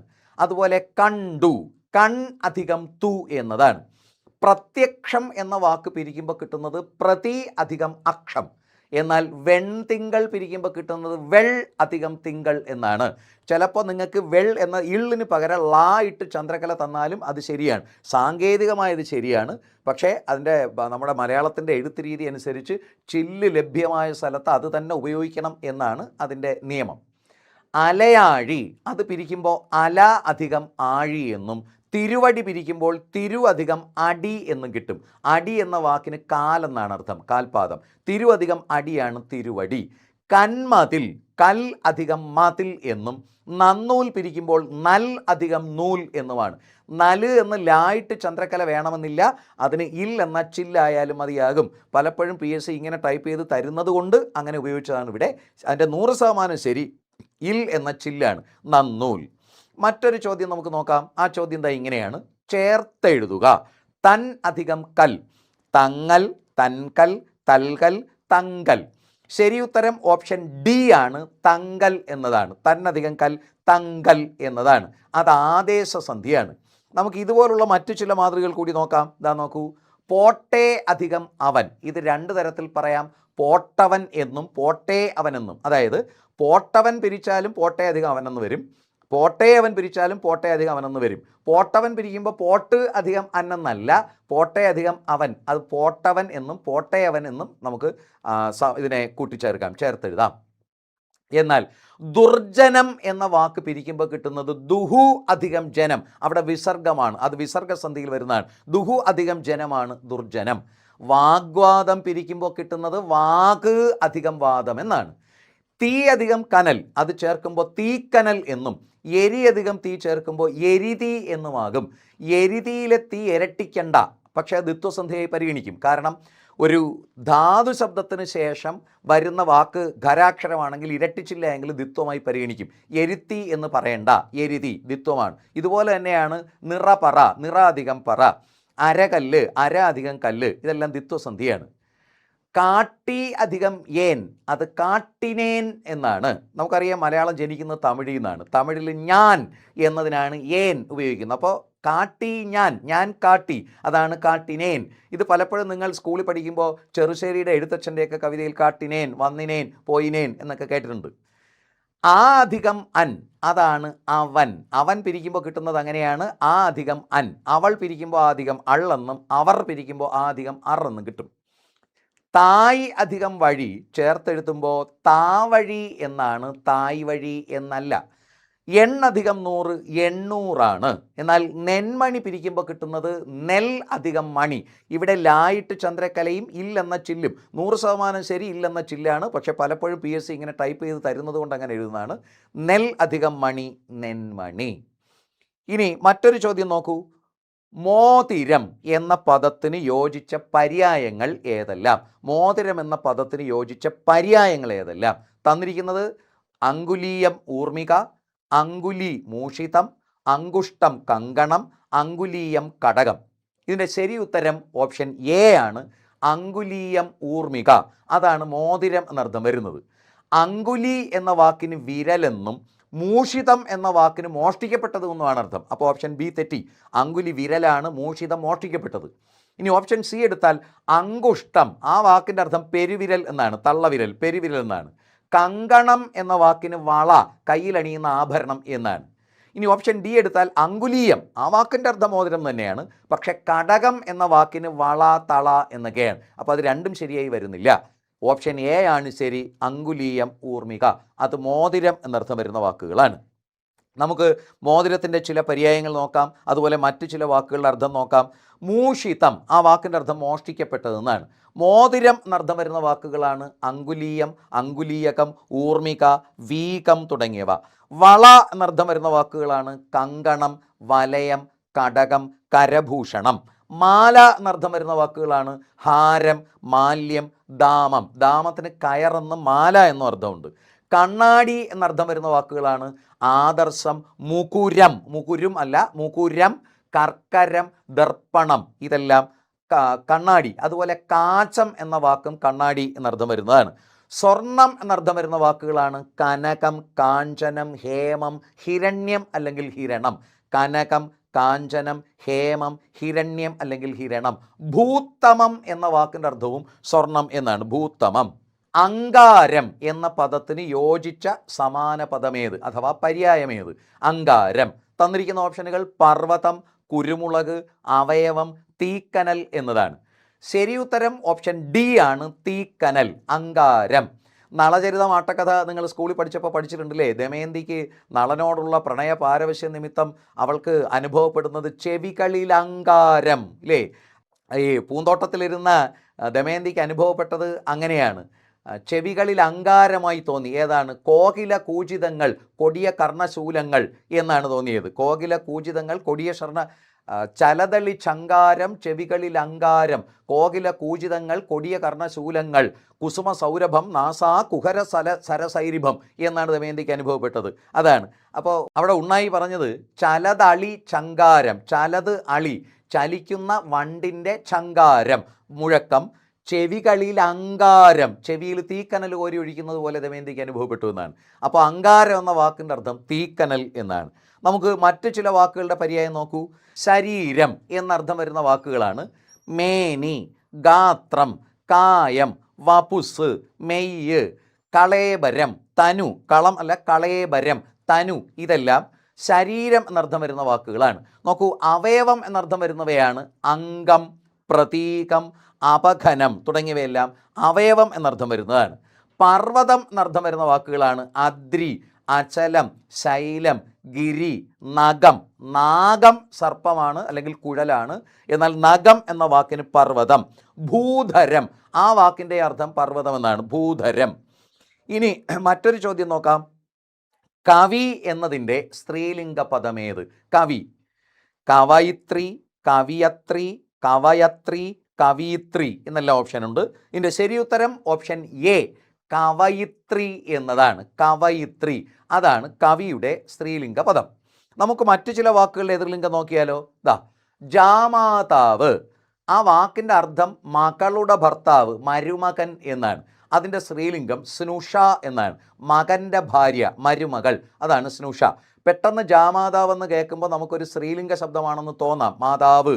ശരിക്കും അവിടെ മാതാവില്ല, ജാമാത എന്നാണ് ആ സംസ്കൃത പദം. മറ്റേ അശ്വത്ഥാമ പറഞ്ഞ് നമ്മൾ അശ്വത്ഥാമാവാക്കിയതുപോലെ ജാമാത പറഞ്ഞ് ജാമാതാവ് ആക്കിയതാണ്.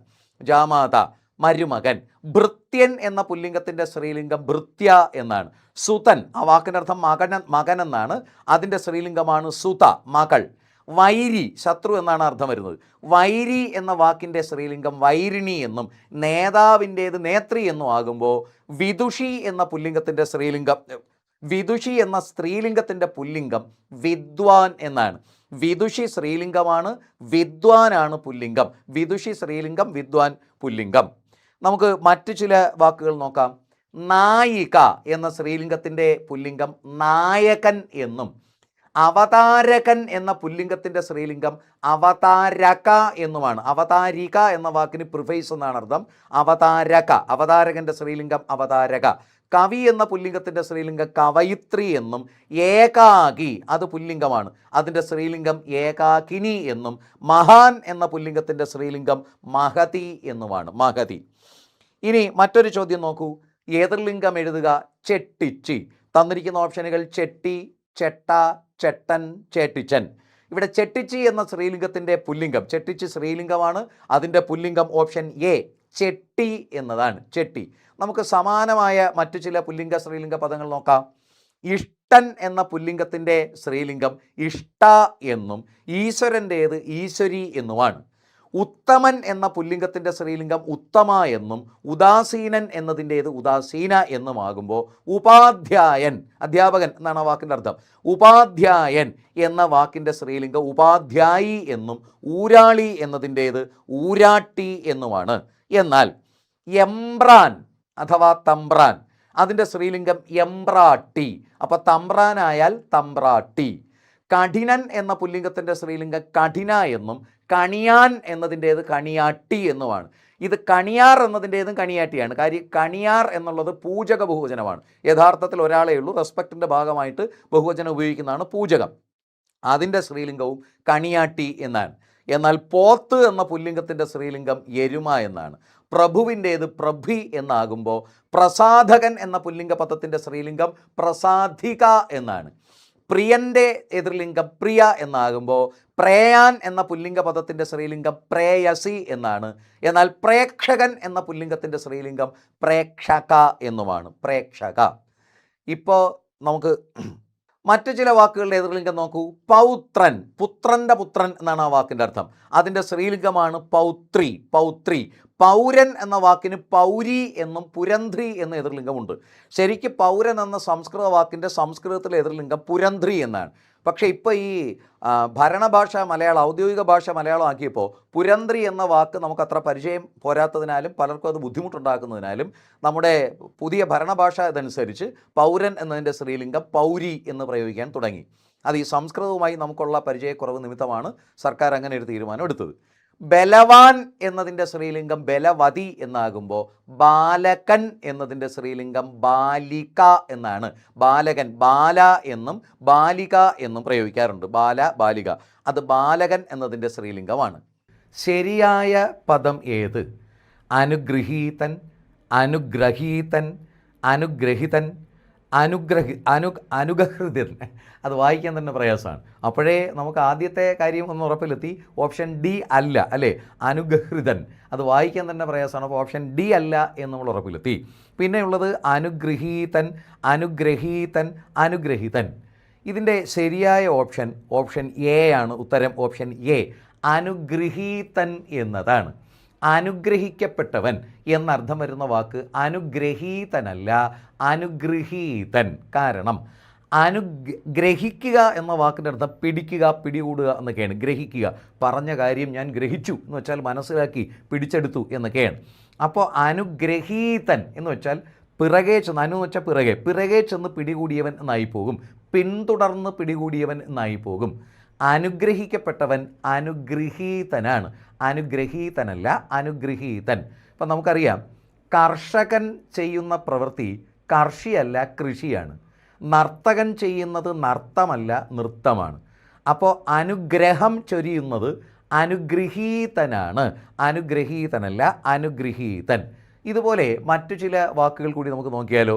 നോക്കൂ, അനുഗ്രഹീതൻ എന്നുള്ളതല്ല ശരിയെങ്കിലും, അനുഗൃഹീതനാണ് ശരിയെങ്കിലും, അനുഗൃഹം എന്നല്ല അനുഗ്രഹം. അനുഗ്രഹിക്കപ്പെട്ടവനാണ് അനുഗൃഹീതൻ, പക്ഷേ അനുഗൃഹമല്ല അനുഗ്രഹം. നേരത്തെ പറഞ്ഞ പോലെ കർഷകൻ ചെയ്യുന്നത് കർഷിയല്ല കൃഷിയാണ്. അതുപോലെ അനുഗ്രഹം നേടിയ അവസ്ഥയാണ് അനുഗൃഹീതൻ, എന്നാൽ അനുഗ്രഹമല്ല അനുഗ്രഹം. അതുപോലെ അസ്ഥിവാരം എന്നെഴുതുമ്പോൾ തറയുടെ തായാണ് എഴുതേണ്ടത്. ആസ്തി അഥവാ അസ്തിത്വം, നിലനിൽപ്പ്, സമ്പത്ത് എന്നൊക്കെയാണ്. ആസ്തി എന്ന് വെച്ചാൽ അസറ്റ്, നിലനിൽപ്പ്. നിലനിൽപ്പിനെ സംബന്ധിക്കുന്നത്, അസ്തിത്വത്തെ സംബന്ധിക്കുന്നത് അസ്തിത്വമാണ്. അതുപോലെ നിലനിൽപ്പിനെ സംബന്ധിക്കുന്ന അല്ലെങ്കിൽ അതിൻ്റെ അടിത്തറ, അതാണ് അസ്ഥിവാരം. അത് രഥത്തിൻ്റെ തായല്ല. രഥത്തിൻ്റെ താ വന്നാൽ കൈയിലെയും കാലിലെയും അസ്ഥിയാണ്. മറ്റത് അസ്ഥിവാരം തറയുടെ തായാണ്, അടിത്തറ എന്നാണ് അതിൻ്റെ അർത്ഥം. അതുപോലെ അസ്ഥി പഞ്ചരം എന്നെഴുതുമ്പോൾ അത് രഥത്തിൻ്റെ തായാണ്. കാരണം പഞ്ചരം എന്ന വാക്കിന് കൂട് എന്നാണ് അർത്ഥം. അപ്പോൾ അസ്ഥി പഞ്ചരം, അസ്ഥിക്കൂട്, അത് നമ്മുടെ ശരീരത്തിലെ അസ്ഥി, കയ്യിലെയും കാലിലെയും അസ്ഥിയാണ്, അത് രഥത്തിൻ്റെ തായാണ്. അതുപോലെ തന്നെയാണ് അസ്ഥികൂടം എന്നെഴുതുമ്പോഴും. കൂടം എന്ന വാക്കിന് രൂപം, കൂടിച്ചേർന്നത്, കൊടുമുടി എന്നെല്ലാം അർത്ഥമുണ്ട്. കൊടുമുടി എന്നർത്ഥം വരുമ്പോഴാണ് അഗസ്ത്യാർ കൂടം എന്നൊക്കെ പറയുന്നത്. കൂടിച്ചേർന്നത് എന്നർത്ഥത്തിൽ, രൂപം എന്നർത്ഥത്തിൽ വരുമ്പോഴാണ് അസ്ഥികൂടം, അത് ശരീരത്തിലെ അസ്ഥിയാണ്. അതുപോലെ കയ്യെഴുത്ത് എന്നെഴുതുമ്പോൾ യകാരം ഇരട്ടിക്കേണ്ടതില്ല. കയ്യെഴുത്ത്, കയ്യാമം എന്നെല്ലാം പറയുമ്പോൾ യകാരം ഇരട്ടിക്കേണ്ടതില്ല. കുടിശ്ശിക എന്ന് പറയുമ്പോൾ ഡ്യൂ നമ്മൾ പറയുന്ന കുടിശ്ശിക, അതിന് നഖത്തിൻ്റെ കായല്ല, കറയുടെ കല എന്നെഴുതുന്ന കായാണ്. ശാ ഇരട്ടിക്കുകയും വേണം. പലപ്പോഴും കുടിശ്ശിക എന്ന് നഖത്തിൻ്റെ കായ എഴുതും, അല്ല, കറയുടെ കായാണ്, ശാ ഇരട്ടിക്കണം. അതുപോലെ എക്സ്പെൻസ് എന്ന ഇംഗ്ലീഷ് വാക്കിൻ്റെ മലയാളം ചെലവ് എന്നാണ്, ചിലവല്ല. ചെലവ് പലപ്പോഴും നമ്മൾ പറയുന്നത് ഭയങ്കര വീട്ടു ചിലവ് ഭയങ്കരമാണ്, ചിലവ് കൂടിക്കൂടി വരുന്നു, പണച്ചിലവ്, ചിലവല്ല ചെലവ്. അതുപോലെ തന്നെയാണ് തിരഞ്ഞെടുപ്പല്ല തെരഞ്ഞെടുപ്പാണ്, ചിലവല്ല ചെലവാണ്. ചുമര് എന്ന് നമ്മൾ പറയുമെങ്കിലും ചുമരല്ല, ചുവര് എന്നാണ്. ഭിത്തി, വാൾ എന്നർത്ഥത്തിൽ പറയുന്നത് ചുവരാണ്. നമ്മൾ പലപ്പോഴും ചുമർ ചിത്രം എന്ന് പറയും. ചുമർ ചിത്രമല്ല, ചുവർ ചിത്രമാണ്, ചുവരിലെ ചിത്രം എന്നാണ്. മറ്റു ചില വാക്കുകൾ കൂടി നോക്കൂ. ജീവച്ഛവം എന്നെഴുതുമ്പോൾ അച്ഛൻ എന്നെഴുതുന്നത് മാതിരിയാണ്. ജീവത് ശവം, ഈ രണ്ട് വാക്കുകൾ ചേർന്നാണ് ജീവച്ഛവം. അതുപോലെ ദുശീലം എന്നെഴുതുമ്പോൾ ശകാരം ഇരട്ടിക്കണം, വിസർഗമോ രേഭമോ ഇറോ വേണ്ട. ദുർശീലമോ അല്ലെങ്കിൽ ദു കഴിഞ്ഞ് വിസർഗമോ വേണ്ട, ദുശീലം, ശകാരം ഇരട്ടിക്കണം. എന്നാൽ ദിനപത്രം എന്നല്ല, ദിനപത്രം, ദിനപത്രം എന്നതിൻ്റെ പ ഇരട്ടിക്കണ്ട, ദിനപത്രമല്ല ദിനപത്രം എന്നാണ്. അതുപോലെ കൊലുസ് എന്നർത്ഥത്തിൽ വരുന്ന വാക്ക് പാദസ്വരമല്ല, പാദസരമാണ്. പാദത്തെ സരണം ചെയ്യുന്നത്, സരണം ചെയ്യുക എന്ന് വെച്ചാൽ ചുറ്റുക, വളയുക എന്നൊക്കെയാണ്. അത് പാദസരമാണ്. 1000 പാദസ്വരങ്ങൾ കിലുങ്ങിയതല്ല, 1000 പാദസരമാണ്. പാദസരം എന്നാണ് കുലുസ് എന്ന വാക്കിൻ്റെ അർത്ഥം. അതുപോലെ ബാക്ക്വേഡ് എന്ന അർത്ഥത്തിൽ ഉപയോഗിക്കുന്ന വാക്ക് പിന്നോക്കമല്ല, പിന്നാക്കം. പിന്നോട്ട് ആയുന്നത്, പിന്നോട്ട് ആക്കമുള്ളത്, അത് പിന്നാക്കമാണ്. പിന്നോക്കം എന്ന് വെച്ചാൽ പിന്നോട്ട് നോക്കുക എന്നാണ്, അതല്ല. ബാക്ക്വേഡ് എന്നുള്ളതിന് പിന്നാക്കം. അതുപോലെ ഫോർവേഡ് എന്നുള്ളത് മുന്നോക്കമല്ല, മുന്നാക്കമാണ്. പ്രായശ്ചിത്തം എന്നെഴുതേണ്ടത് ഹരിശ്ചന്ദ്രൻ എന്നെഴുതുന്നതുപോലെ ശായും ചായും ചേർന്നിട്ടാണ് പ്രായശ്ചിത്തം, പ്രായശ്ചിത്തമല്ല. എന്നാൽ യാദൃച്ഛികം എന്നെഴുതുമ്പോൾ ഈ ഇടതുവശത്തെ അച്ഛൻ്റെ ഛയാണ്, യാദൃച്ഛികം. പലപ്പോഴും നമ്മൾ യാദൃശ്ചികം എന്ന് ശാ ചേർത്ത് എഴുതും, അല്ല, യാദൃശ്ചികമല്ല, യാദൃച്ഛികം. എന്നാൽ പ്രായശ്ചിത്തമല്ല, അത് പ്രായശ്ചിത്തമാണ്, പ്രായശ്ചിത്തം. പ്രായഃ വിസർഗവും ചിത്തവും, പ്രായഃ ചിത്തം, അതാണ് പ്രായശ്ചിത്തം. പ്രസംഗിക്കുന്ന ആൾ എന്നർത്ഥം വരുന്ന വാക്ക് പ്രസംഗകൻ എന്നതാണ്, പ്രാസംഗികനല്ല. പ്രസംഗവശാൽ കടന്നു വരുന്ന ആളാണ് പ്രാസംഗികൻ, പ്രസംഗിക്കുന്ന ആൾ പ്രസംഗകനാണ്. അതുപോലെ യാദൃച്ഛികം, നമ്മൾ നേരത്തെ പറഞ്ഞു അച്ഛൻ്റെ ഇച്ഛയാണ് യാദൃച്ഛികം. അതുപോലെ തന്നെയാണ് വിദ്യുത് ശക്തിക്കും. വിദ്യുത് ശക്തി, ഈ രണ്ട് വാക്കുകൾ ചേർന്നാണ് ആ വാക്കുണ്ടാകുന്നത്. പക്ഷേ അത് വിദ്യുത് ശക്തിയല്ല, വിദ്യുത് ശക്തിയാണ്. വിദ്യുത് ശക്തി, അച്ഛൻ എന്നെഴുതുന്ന ഛായാണ്. അടുത്തൊരു ചോദ്യം നമുക്ക് പരിശോധിക്കാം. അതിങ്ങനെയാണ്: താഴെ തന്നിരിക്കുന്നവയിൽ ശരിയായ പദം ഏത്? വിഡഠിത്തം, വിഡ്ഢിത്തം, വിഡ്ഢിത്വം, വിഡ്ഢിത്തം. ഇവിടെ ശരിയായ വാക്ക് ഓപ്ഷൻ ഡി, വിഡ്ഢിത്തം എന്നതാണ്. വിഡ്ഢിത്തം. വിഡഠിത്തം എന്നുള്ളത് പൊട്ടത്തെറ്റാണെന്ന് നമുക്ക് കേൾക്കുമ്പോൾ തന്നെ മനസ്സിലാകും. എന്നാൽ രണ്ടാമത്തെ ഓപ്ഷൻ ബി, വിഡ്ഢിത്തം, അവിടെ ആ രണ്ടാമത്തെ ഡാക്കി ചുഴുപ്പില്ല. വിഡ്ഢിത്തം എന്നെഴുതേണ്ടത് ഓപ്ഷൻ ഡി, അതായത് സാതിരിച്ചിട്ട ഡായും ചുഴുപ്പുള്ള ഡായും, വിഡ്ഢിത്തം. വിഡ്ഢിത്വം അല്ല, വിഡ്ഢിത്തം എന്നതാണ് ശരി. അതുപോലെ മറ്റു ചില വാക്കുകൾ നോക്കൂ. വിഡ്ഢിത്തം എന്നത് ഇങ്ങനെയാണ്. ഇനി വളർച്ചാ നിരക്ക് എന്നല്ല, വളർച്ച നിരക്ക് എന്നാണ്. അതുപോലെ വായനാശീലം എന്നല്ല, വായനശീലം. വയ്യാകരണൻ എന്നെഴുതുമ്പോൾ യകാരം ഇരട്ടിക്കേണ്ടതില്ല. ശുപാർശ എന്നല്ല, റെക്കമെൻഡേഷൻ എന്നതിൻ്റെ മലയാളം ശിപാർശ എന്നാണ്, ശിപാർശ. അതുപോലെ ശുശ്രൂഷയല്ല, ശുശ്രൂഷ. ശുശ്രൂഷ എന്ന വാക്കിന് പലപ്പോഴും നമ്മൾ ചികിത്സ, പരിചരണം എന്ന അർത്ഥത്തിൽ പറയുമെങ്കിലും ശുശ്രൂഷ എന്ന വാക്കിൻ്റെ അർത്ഥം അന്യൻ്റെ സങ്കടം കേൾക്കുക എന്നാണ്. അങ്ങനെ കേൾക്കുന്നവനാണ് ശുശ്രൂഷകൻ. അന്യൻ്റെ സങ്കടം കേൾക്കുന്നവൻ, കേൾക്കുന്ന പ്രക്രിയയാണ് ശുശ്രൂഷ. അപ്പോൾ വളർച്ചാ നിരക്കല്ല, വളർച്ച നിരക്ക്. വായനശാലയാണ്, വായനശീലമാണ്. വായനാശാലയും വായനാശീലവും അല്ല. അതിൻ്റെ കാരണം ഈ വാക്കുകളെ ബന്ധിപ്പിക്കാൻ ഈ വാക്കിൻ്റെ അർത്ഥമാണ് നോക്കേണ്ടത്. ഇപ്പോൾ ഉദാഹരണത്തിന് നമ്മുടെ ഒരു മന്ത്രിയുടെ പേര് വീണ ജോർജ് എന്നാണ്. അവിടെ ഈ വീണ, നമ്മൾ ഒരാളിൻ്റെ പേര് വീണ എന്നാണ്, വീണ എന്നല്ല പേര്. ഇപ്പോൾ ആ സംഗീതോപകരണത്തിൻ്റെ ആയാലും പെൺകുട്ടികളുടെ ആയാലും പേര് ഉപയോഗിക്കുന്നത് വീണ. പക്ഷേ വീണ ജോർജ് എന്ന് പറഞ്ഞാൽ മന്ത്രി വീണ ജോർജ് എന്ന് വെച്ചാൽ ജോർജ് എന്ന് പറയുന്ന മന്ത്രി വീണുപോയി എന്നായില്ല, വീണ ജോർജ് എന്നായിപ്പോയി. അപ്പോൾ അവിടെ അത് തമ്മിൽ ബന്ധിപ്പിക്കാൻ വീണ ജോർജ് എന്ന് വേണം. എന്നാൽ വായന എന്നതിൻ്റെയോടൊപ്പം പിന്നെ ദീർഘിപ്പിക്കേണ്ട, ശീലത്തിന് വായന എന്ന് വേണ്ട, ആ വാക്ക് വായന എന്നേ ഉള്ളൂ. അവിടെ അർത്ഥവ്യത്യാസം വരാത്തതിനാൽ പിന്നെ വായനാശാലയെന്നോ വായനാശീലമെന്നോ വേണ്ട. അതുപോലെ വയ്യാകരണം എഴുതുമ്പോൾ യകാരം ഇരട്ടിക്കണ്ട. കാരണം അല്ലെങ്കിൽ തന്നെ ആ യാ നമുക്ക് ഇരട്ടിക്കാതെ ഉച്ചരിക്കാൻ കഴിയില്ല. വയ്യാകരണം എന്ന് പറയാൻ പറ്റില്ല, വയ്യാകരണൻ. റെക്കമെൻഡേഷൻ്റെ മലയാളം ശുപാർശയല്ല, ശിപാർശയാണ്. നമ്മൾ പലപ്പോഴും ശുപാർശ എന്ന് പറയാറുണ്ട്, അല്ല ശിപാർശയാണ്. കാരണം സിപ്പായി എന്ന വാക്കിൽ നിന്ന്, അതൊരു പേർഷ്യൻ വാക്കാണ് സിപ്പായി, സീപ്പോയി എന്ന് നമ്മൾ ഇംഗ്ലീഷിൽ പിന്നെ പറയും. പണ്ട് ഈ വലിയ രാജഭരണവും കാര്യങ്ങളൊക്കെ ഉള്ള സമയത്ത്, അധികാരമുള്ള സമയത്ത് രാജാവിനെ, ഭരണാധികാരിയെ നേരിട്ട് നമുക്ക് കാണാൻ പറ്റില്ല. ഈ സിപ്പായി മുഖാന്തരമാണ് ഒരു കാര്യം അറിയിക്കുന്നത്. അതുകൊണ്ടാണ് അതിനെ ശിപാർശ എന്ന് പറയുന്നത്. അതുപോലെ ശുശ്രൂഷയല്ല, ശുശ്രൂഷ എന്നതാണ്. നമുക്ക് അടുത്തൊരു പട്ടിക നോക്കാം. അടുത്തൊരു പട്ടിക ഇങ്ങനെയാണ്: സൃഷ്ടി നടത്തുന്നവൻ സൃഷ്ടാവല്ല, സ്രഷ്ടാവാണ്. നേരത്തെ പറഞ്ഞ പോലെ കൃഷി ചെയ്യുന്നവൻ കർഷകനായതുപോലെ സൃഷ്ടി നടത്തുന്നവൻ സ്രഷ്ടാവാണ്, സൃഷ്ടാവല്ല. അതുപോലെ സ്നേഹപൂർവ്വം, ഹൃദയപൂർവ്വം, സൗഹാർദ്ദത്തോടെ എന്നർത്ഥം വരുന്ന വാക്ക് ഹാർദം എന്നാണ്, ഹാർദമായി. പക്ഷേ പലപ്പോഴും ഇതിനെ ഹാർദവം എന്ന് നമ്മൾ തെറ്റിച്ച് പറയും. നിങ്ങളേവരെയും ഹാർദവമായി സ്വാഗതം ചെയ്യുന്നു. ഹാർദവമായി എന്നല്ല, ഹാർദമായി, സൗഹാർദ്ദത്തോടെ, ഹൃദയപൂർവ്വം. അതുപോലെ നിവർത്തി, നിവൃത്തി. ഈ രണ്ട് വാക്കും ശരിയാണ്, പക്ഷേ രണ്ടർത്ഥത്തിലാണെന്ന് മാത്രം. ഈ നിവൃത്തി എന്ന വാക്കാണ് പരിഹാരം എന്ന അർത്ഥത്തിൽ വരുന്നത്. പ്രവൃത്തി എന്നതിൻ്റെ വിപരീതമാണ് നിവൃത്തി, പരിഹാരം. എന്നാൽ നിവർത്തി എന്ന വാക്കും ശരിയാണ്, പക്ഷേ അതിൻ്റെ അർത്ഥം എന്താണെന്നറിയോ?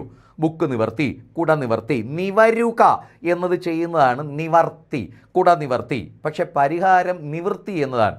നമ്മളിപ്പോൾ ചിലപ്പോൾ പറയും, ഓ അവനെ കാരണം ഒരു നിവർത്തിയുമില്ല എന്ന് വെച്ചാൽ അവനെ ഒന്നും നിവർത്തി വയ്ക്കാൻ പറ്റുന്നില്ല എന്നാണ്. അവനെ കാരണം നിവൃത്തിയില്ല എന്നാണ് പറയേണ്ടത്. അതുപോലെ പ്രവർത്തിയല്ല, പ്രവൃത്തി എന്നതാണ് ശരി, പ്രവൃത്തി. വർത്തി എന്ന വാക്കിൻ്റെ അർത്ഥം അവിടെ സ്ഥിതി ചെയ്യുന്നതെന്നാണ്. സമുദ്രാന്തർഭാഗത്ത് വർത്തിക്കുന്ന ജീവികൾ. വർത്തി എന്ന് വെച്ചാൽ സ്ഥിതി ചെയ്യുക. ആജ്ഞാനുവർത്തി, ആജ്ഞ അനുസരിച്ച് സ്ഥിതി ചെയ്യുന്നത്. അപ്പോൾ പ്രവർത്തി എന്ന് വെച്ചാൽ അവിടെ ഇവിടെ സ്ഥിതി ചെയ്യുന്നതെന്നാണ്. ജോലി എന്നർത്ഥത്തിൽ പറയുന്നത് വൃത്തിയാണ്, അധ്യാപക വൃത്തി, വൈദ്യവൃത്തി. അപ്പോൾ പ്രവർത്തിയല്ല, പ്രവൃത്തി. എന്നാൽ അതിൻ്റെ നാമരൂപം പ്രവൃത്തനമല്ല, പ്രവർത്തനമാണ്. യന്ത്രങ്ങളുടെ പ്രവർത്തനം, ഗവൺമെൻറ്റിൻ്റെ പ്രവർത്തനം. നേരത്തെ പറഞ്ഞ പോലെ നൃത്തം ചെയ്യുന്നവൻ നർത്തകനായതുപോലെ പ്രവർത്തനം എന്നതാണ് ശരി. പക്ഷേ പ്രവർത്തിയല്ല, പ്രവൃത്തി. അതിൻ്റെ വിപരീതമാണ് നിവൃത്തി. എന്നാൽ നിവർത്തി എന്ന വാക്ക് നിവരുക എന്ന അർത്ഥത്തിലാണ് ഉപയോഗിക്കുന്നത്. അതുപോലെ യുനാനിമസ് എന്ന ഇംഗ്ലീഷിന് തുല്യമായ മലയാളം, അതിൻ്റെ മലയാളം ഐകകണ്ഠ്യമായി എന്നല്ല, ഐകകണ്ഠമായി എന്നാണ്. ഐകകണ്ഠമായി തിരഞ്ഞെടുത്തു. എന്നാൽ ഐകകണ്ഠ്യേന എന്നതാണ് ശരി. ഐക്യകണ്ഠ്യേനയോ ഐകകണ്ഠേനയോ അല്ല. ഓർക്കേണ്ടത് ഐകകണ്ഠമായി. എന്നാൽ ഐകകണ്ഠേനയല്ല, ഐകകണ്ഠ്യേന, ഐക്യകണ്ഠ്യേനയും അല്ല. 5 6 എന്ന പദത്തെ ഘടകപദങ്ങളാക്കുക. തന്നിരിക്കുന്ന ഓപ്ഷനുകൾ 5 6, 5 6, 6 5, 5 അല്ലെങ്കിൽ 6. ഇവിടെ ശരി ഉത്തരം ഓപ്ഷൻ എ 5 6 എന്നതാണ്. 5 6 അതാണ് 5 6, 4 5, 4 5. അപ്പോൾ നമുക്ക് തോന്നും ഈ എയും ഡിയും ഒരേ അർത്ഥത്തിലല്ലേ, 5 അല്ലെങ്കിൽ 6.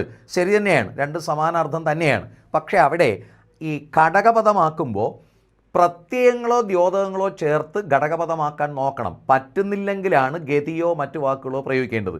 അപ്പോൾ ഇവിടെ ഓ എന്ന ഘടകശബ്ദം ചേർത്ത് 5 6 എന്ന് വിഗ്രഹിക്കാൻ കഴിയും. അപ്പോൾ പിന്നെ അല്ലെങ്കിൽ എന്ന പദം കൊണ്ടുവരേണ്ട ആവശ്യമില്ല, ഗതി ശബ്ദം കൊണ്ടുവരേണ്ട ആവശ്യമില്ല.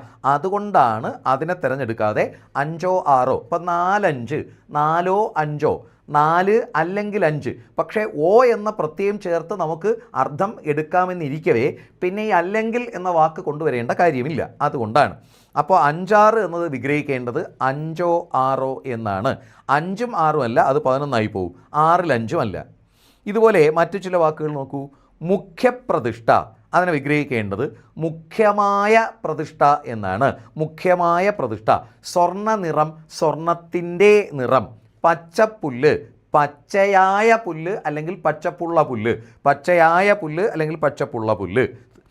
സ്വപ്നതുല്യം, സ്വപ്നത്തിന് തുല്യം. വികാര നിർഭരം, വികാരത്താൽ നിർഭരം. ശാരീരിക ക്ഷമത, ശാരീരികമായ ക്ഷമത. ശരീരത്തിൻ്റെ ക്ഷമതയല്ല, ശാരീരികം എന്ന് വെച്ചാൽ ശരീരത്തെ സംബന്ധിക്കുന്നത്. ശാരീരികമായ ക്ഷമതയാണ് ശാരീരിക ക്ഷമത. ക്ഷമത എന്നായിരുന്നെങ്കിൽ ശരീരത്തിൻ്റെ ക്ഷമത എന്ന് വന്നേനെ. പുരുഷരത്നം, പുരുഷന്മാരിൽ രത്നം. സ്ത്രീരത്നമാണെങ്കിൽ സ്ത്രീകളിൽ രത്നം. അതാണ് ഗജരത്നം, ഗജങ്ങളിൽ രത്നം. അപ്പോൾ ഇങ്ങനെയാണ് അത് ഘടകപദമാക്കാൻ കഴിയുക. മുഖ്യപ്രതിഷ്ഠ, മുഖ്യമായ പ്രതിഷ്ഠ. കോമളമേനി, കോമളമായ മേനി. കൊന്നത്തെങ്ങ്, കൊന്നയായ തെങ്ങ്. ശുദ്ധജലം, ശുദ്ധമായ ജലം. ഇതെല്ലാം തൽപുരുഷനാണ്. അതിലെ പൂർവ്വപദം വിശേഷണമായി വരുന്നതിനാൽ കർമ്മധാരേനാണ്. മുഖ്യമായ പ്രതിഷ്ഠ, കോമളമായ മേനി, ശുദ്ധമായ ജലം തുടങ്ങിയവ. അതുപോലെ പച്ചയായ പുല്ല് തുടങ്ങിയവ. നമുക്കറിയാം ആയ വരുന്നത് കർമ്മധാരേനാണ്. മറ്റു ചില വാക്കുകൾ നോക്കൂ. ഗതാഗതം, ഗതവും ആഗതവും. ഗതം എന്ന് വെച്ചാൽ പോയത്, അതാണ് ഗതകാലം എന്നൊക്കെ പറയുന്നത്. ആഗതം വന്നത്, പോക്കും വരവും, അതാണ് ഗതവും ആഗതവും. ഗതിവിഗതികൾ, ഗതിയും വിഗതിയും. അനുക്ഷണം, ക്ഷണം തോറും. ദുരസാഗരം, ദുരയാകുന്ന സാഗരം. ദുര എന്ന് വെച്ചാൽ ആർത്തി, അത്യാഗ്രഹം എന്നൊക്കെയാണ്. ദുരയാകുന്ന സാഗരമാണ്, ദുരമാകുന്ന സാഗരമാണ് ദുരസാഗരം. നിത്യപ്രയാണം, നിത്യമായ പ്രയാണം, എന്നും തുടരുന്ന യാത്ര. വിഹ്വല മനസ്സ്, വിഹ്വലമായ മനസ്സ്. വിഹ്വലം കലങ്ങി മറിഞ്ഞത്, സ്ഥിരതയില്ലാത്തത് എന്നൊക്കെയാണ്. വിഹ്വലമായ മനസ്സ്. യാത്രാരേഖ, യാത്രയ്ക്കുള്ള രേഖ, അതാണ് യാത്രയ്ക്ക് രേഖ, യാത്രയ്ക്ക് ഉള്ള രേഖ. മാനവ വിജ്ഞാനം, മാനവൻ്റെ വിജ്ഞാനം. അപ്പോൾ ഇവിടെ ഗതാഗതം, ഗതവും ആഗതവും, ഗതിവിഗതികൾ, ഗതിയും വിഗതിയും, ഇതെല്ലാം ഒരേ പ്രാധാന്യം വരുന്നു. ഘടകപദങ്ങൾക്ക് തുല്യപദ പ്രാധാന്യം വരുന്നതിനാൽ അത് രണ്ടെണ്ണം ദ്വന്ദ്വ സമാസമാണ്. എന്നാൽ അനുക്ഷണം, ക്ഷണം തോറും, അവിടെ പൂർവ്വപദ പ്രാധാന്യം വരുന്നതിനാൽ അവ്യയീഭാവനാണ്. ദുരമാകുന്ന അല്ലെങ്കിൽ ദുരയാകുന്ന സാഗരം എന്നുള്ളതിന് അത് രാകുന്ന വരുന്നതിനാൽ രൂപകമാണ്. നിത്യമായ പ്രയാണം കർമ്മധാരേനാണ്. അതുതന്നെയാണ് വിഹുലമായ മനസ്സും. യാത്രയ്ക്ക് രേഖ, അത് തൽപുരുഷനാണ്, ഉദ്ദേശിക തൽപുരുഷനാണ്. മാനവ വിജ്ഞാനം, മാനവൻ്റെ വിജ്ഞാനം, ഇൻ്റെ എന്ന സംബന്ധിക പ്രത്യയം വരുന്നതിനാൽ അത് സംബന്ധിക തൽപുരുഷനാണ്. മറ്റു ചില വാക്കുകൾ നോക്കൂ. സ്ഥലകാലങ്ങൾ, സ്ഥലവും കാലവും. പ്രബല മാധ്യമം, പ്രബലമായ മാധ്യമം. വിപണി സാധ്യത, വിപണിയിൽ സാധ്യത. ഔഷധ മഹിമ, ഔഷധത്തിൻ്റെ മഹിമ. വിനോദ വിഭവം, വിനോദത്തിന് വിഭവം അല്ലെങ്കിൽ വിനോദത്തിനുള്ള വിഭവം. സ്ഥിര ശൈലി, സ്ഥിരമായ ശൈലി. നന്മ തിന്മകൾ, നന്മയും തിന്മയും. രൂപഭാവങ്ങൾ, രൂപവും ഭാവവും. ഇവിടെ സ്ഥലകാലങ്ങൾ, സ്ഥലവും കാലവും, അതുപോലെ നന്മ തിന്മകൾ, നന്മയും തിന്മയും. രൂപഭാവങ്ങൾ, രൂപവും ഭാവവും. ഇവിടെയെല്ലാം ഘടകപദങ്ങൾക്ക് തുല്യ പ്രാധാന്യം വരുന്നതിനാൽ അത് ദ്വന്ദ്വ സമാസമാണ്. എന്നാൽ സ്ഥിരശൈലി, സ്ഥിരമായ ശൈലി, ശൈലിയുടെ വിശേഷണമാണ് സ്ഥിരം, അത് കർമ്മധാരയ സമാസമാണ്.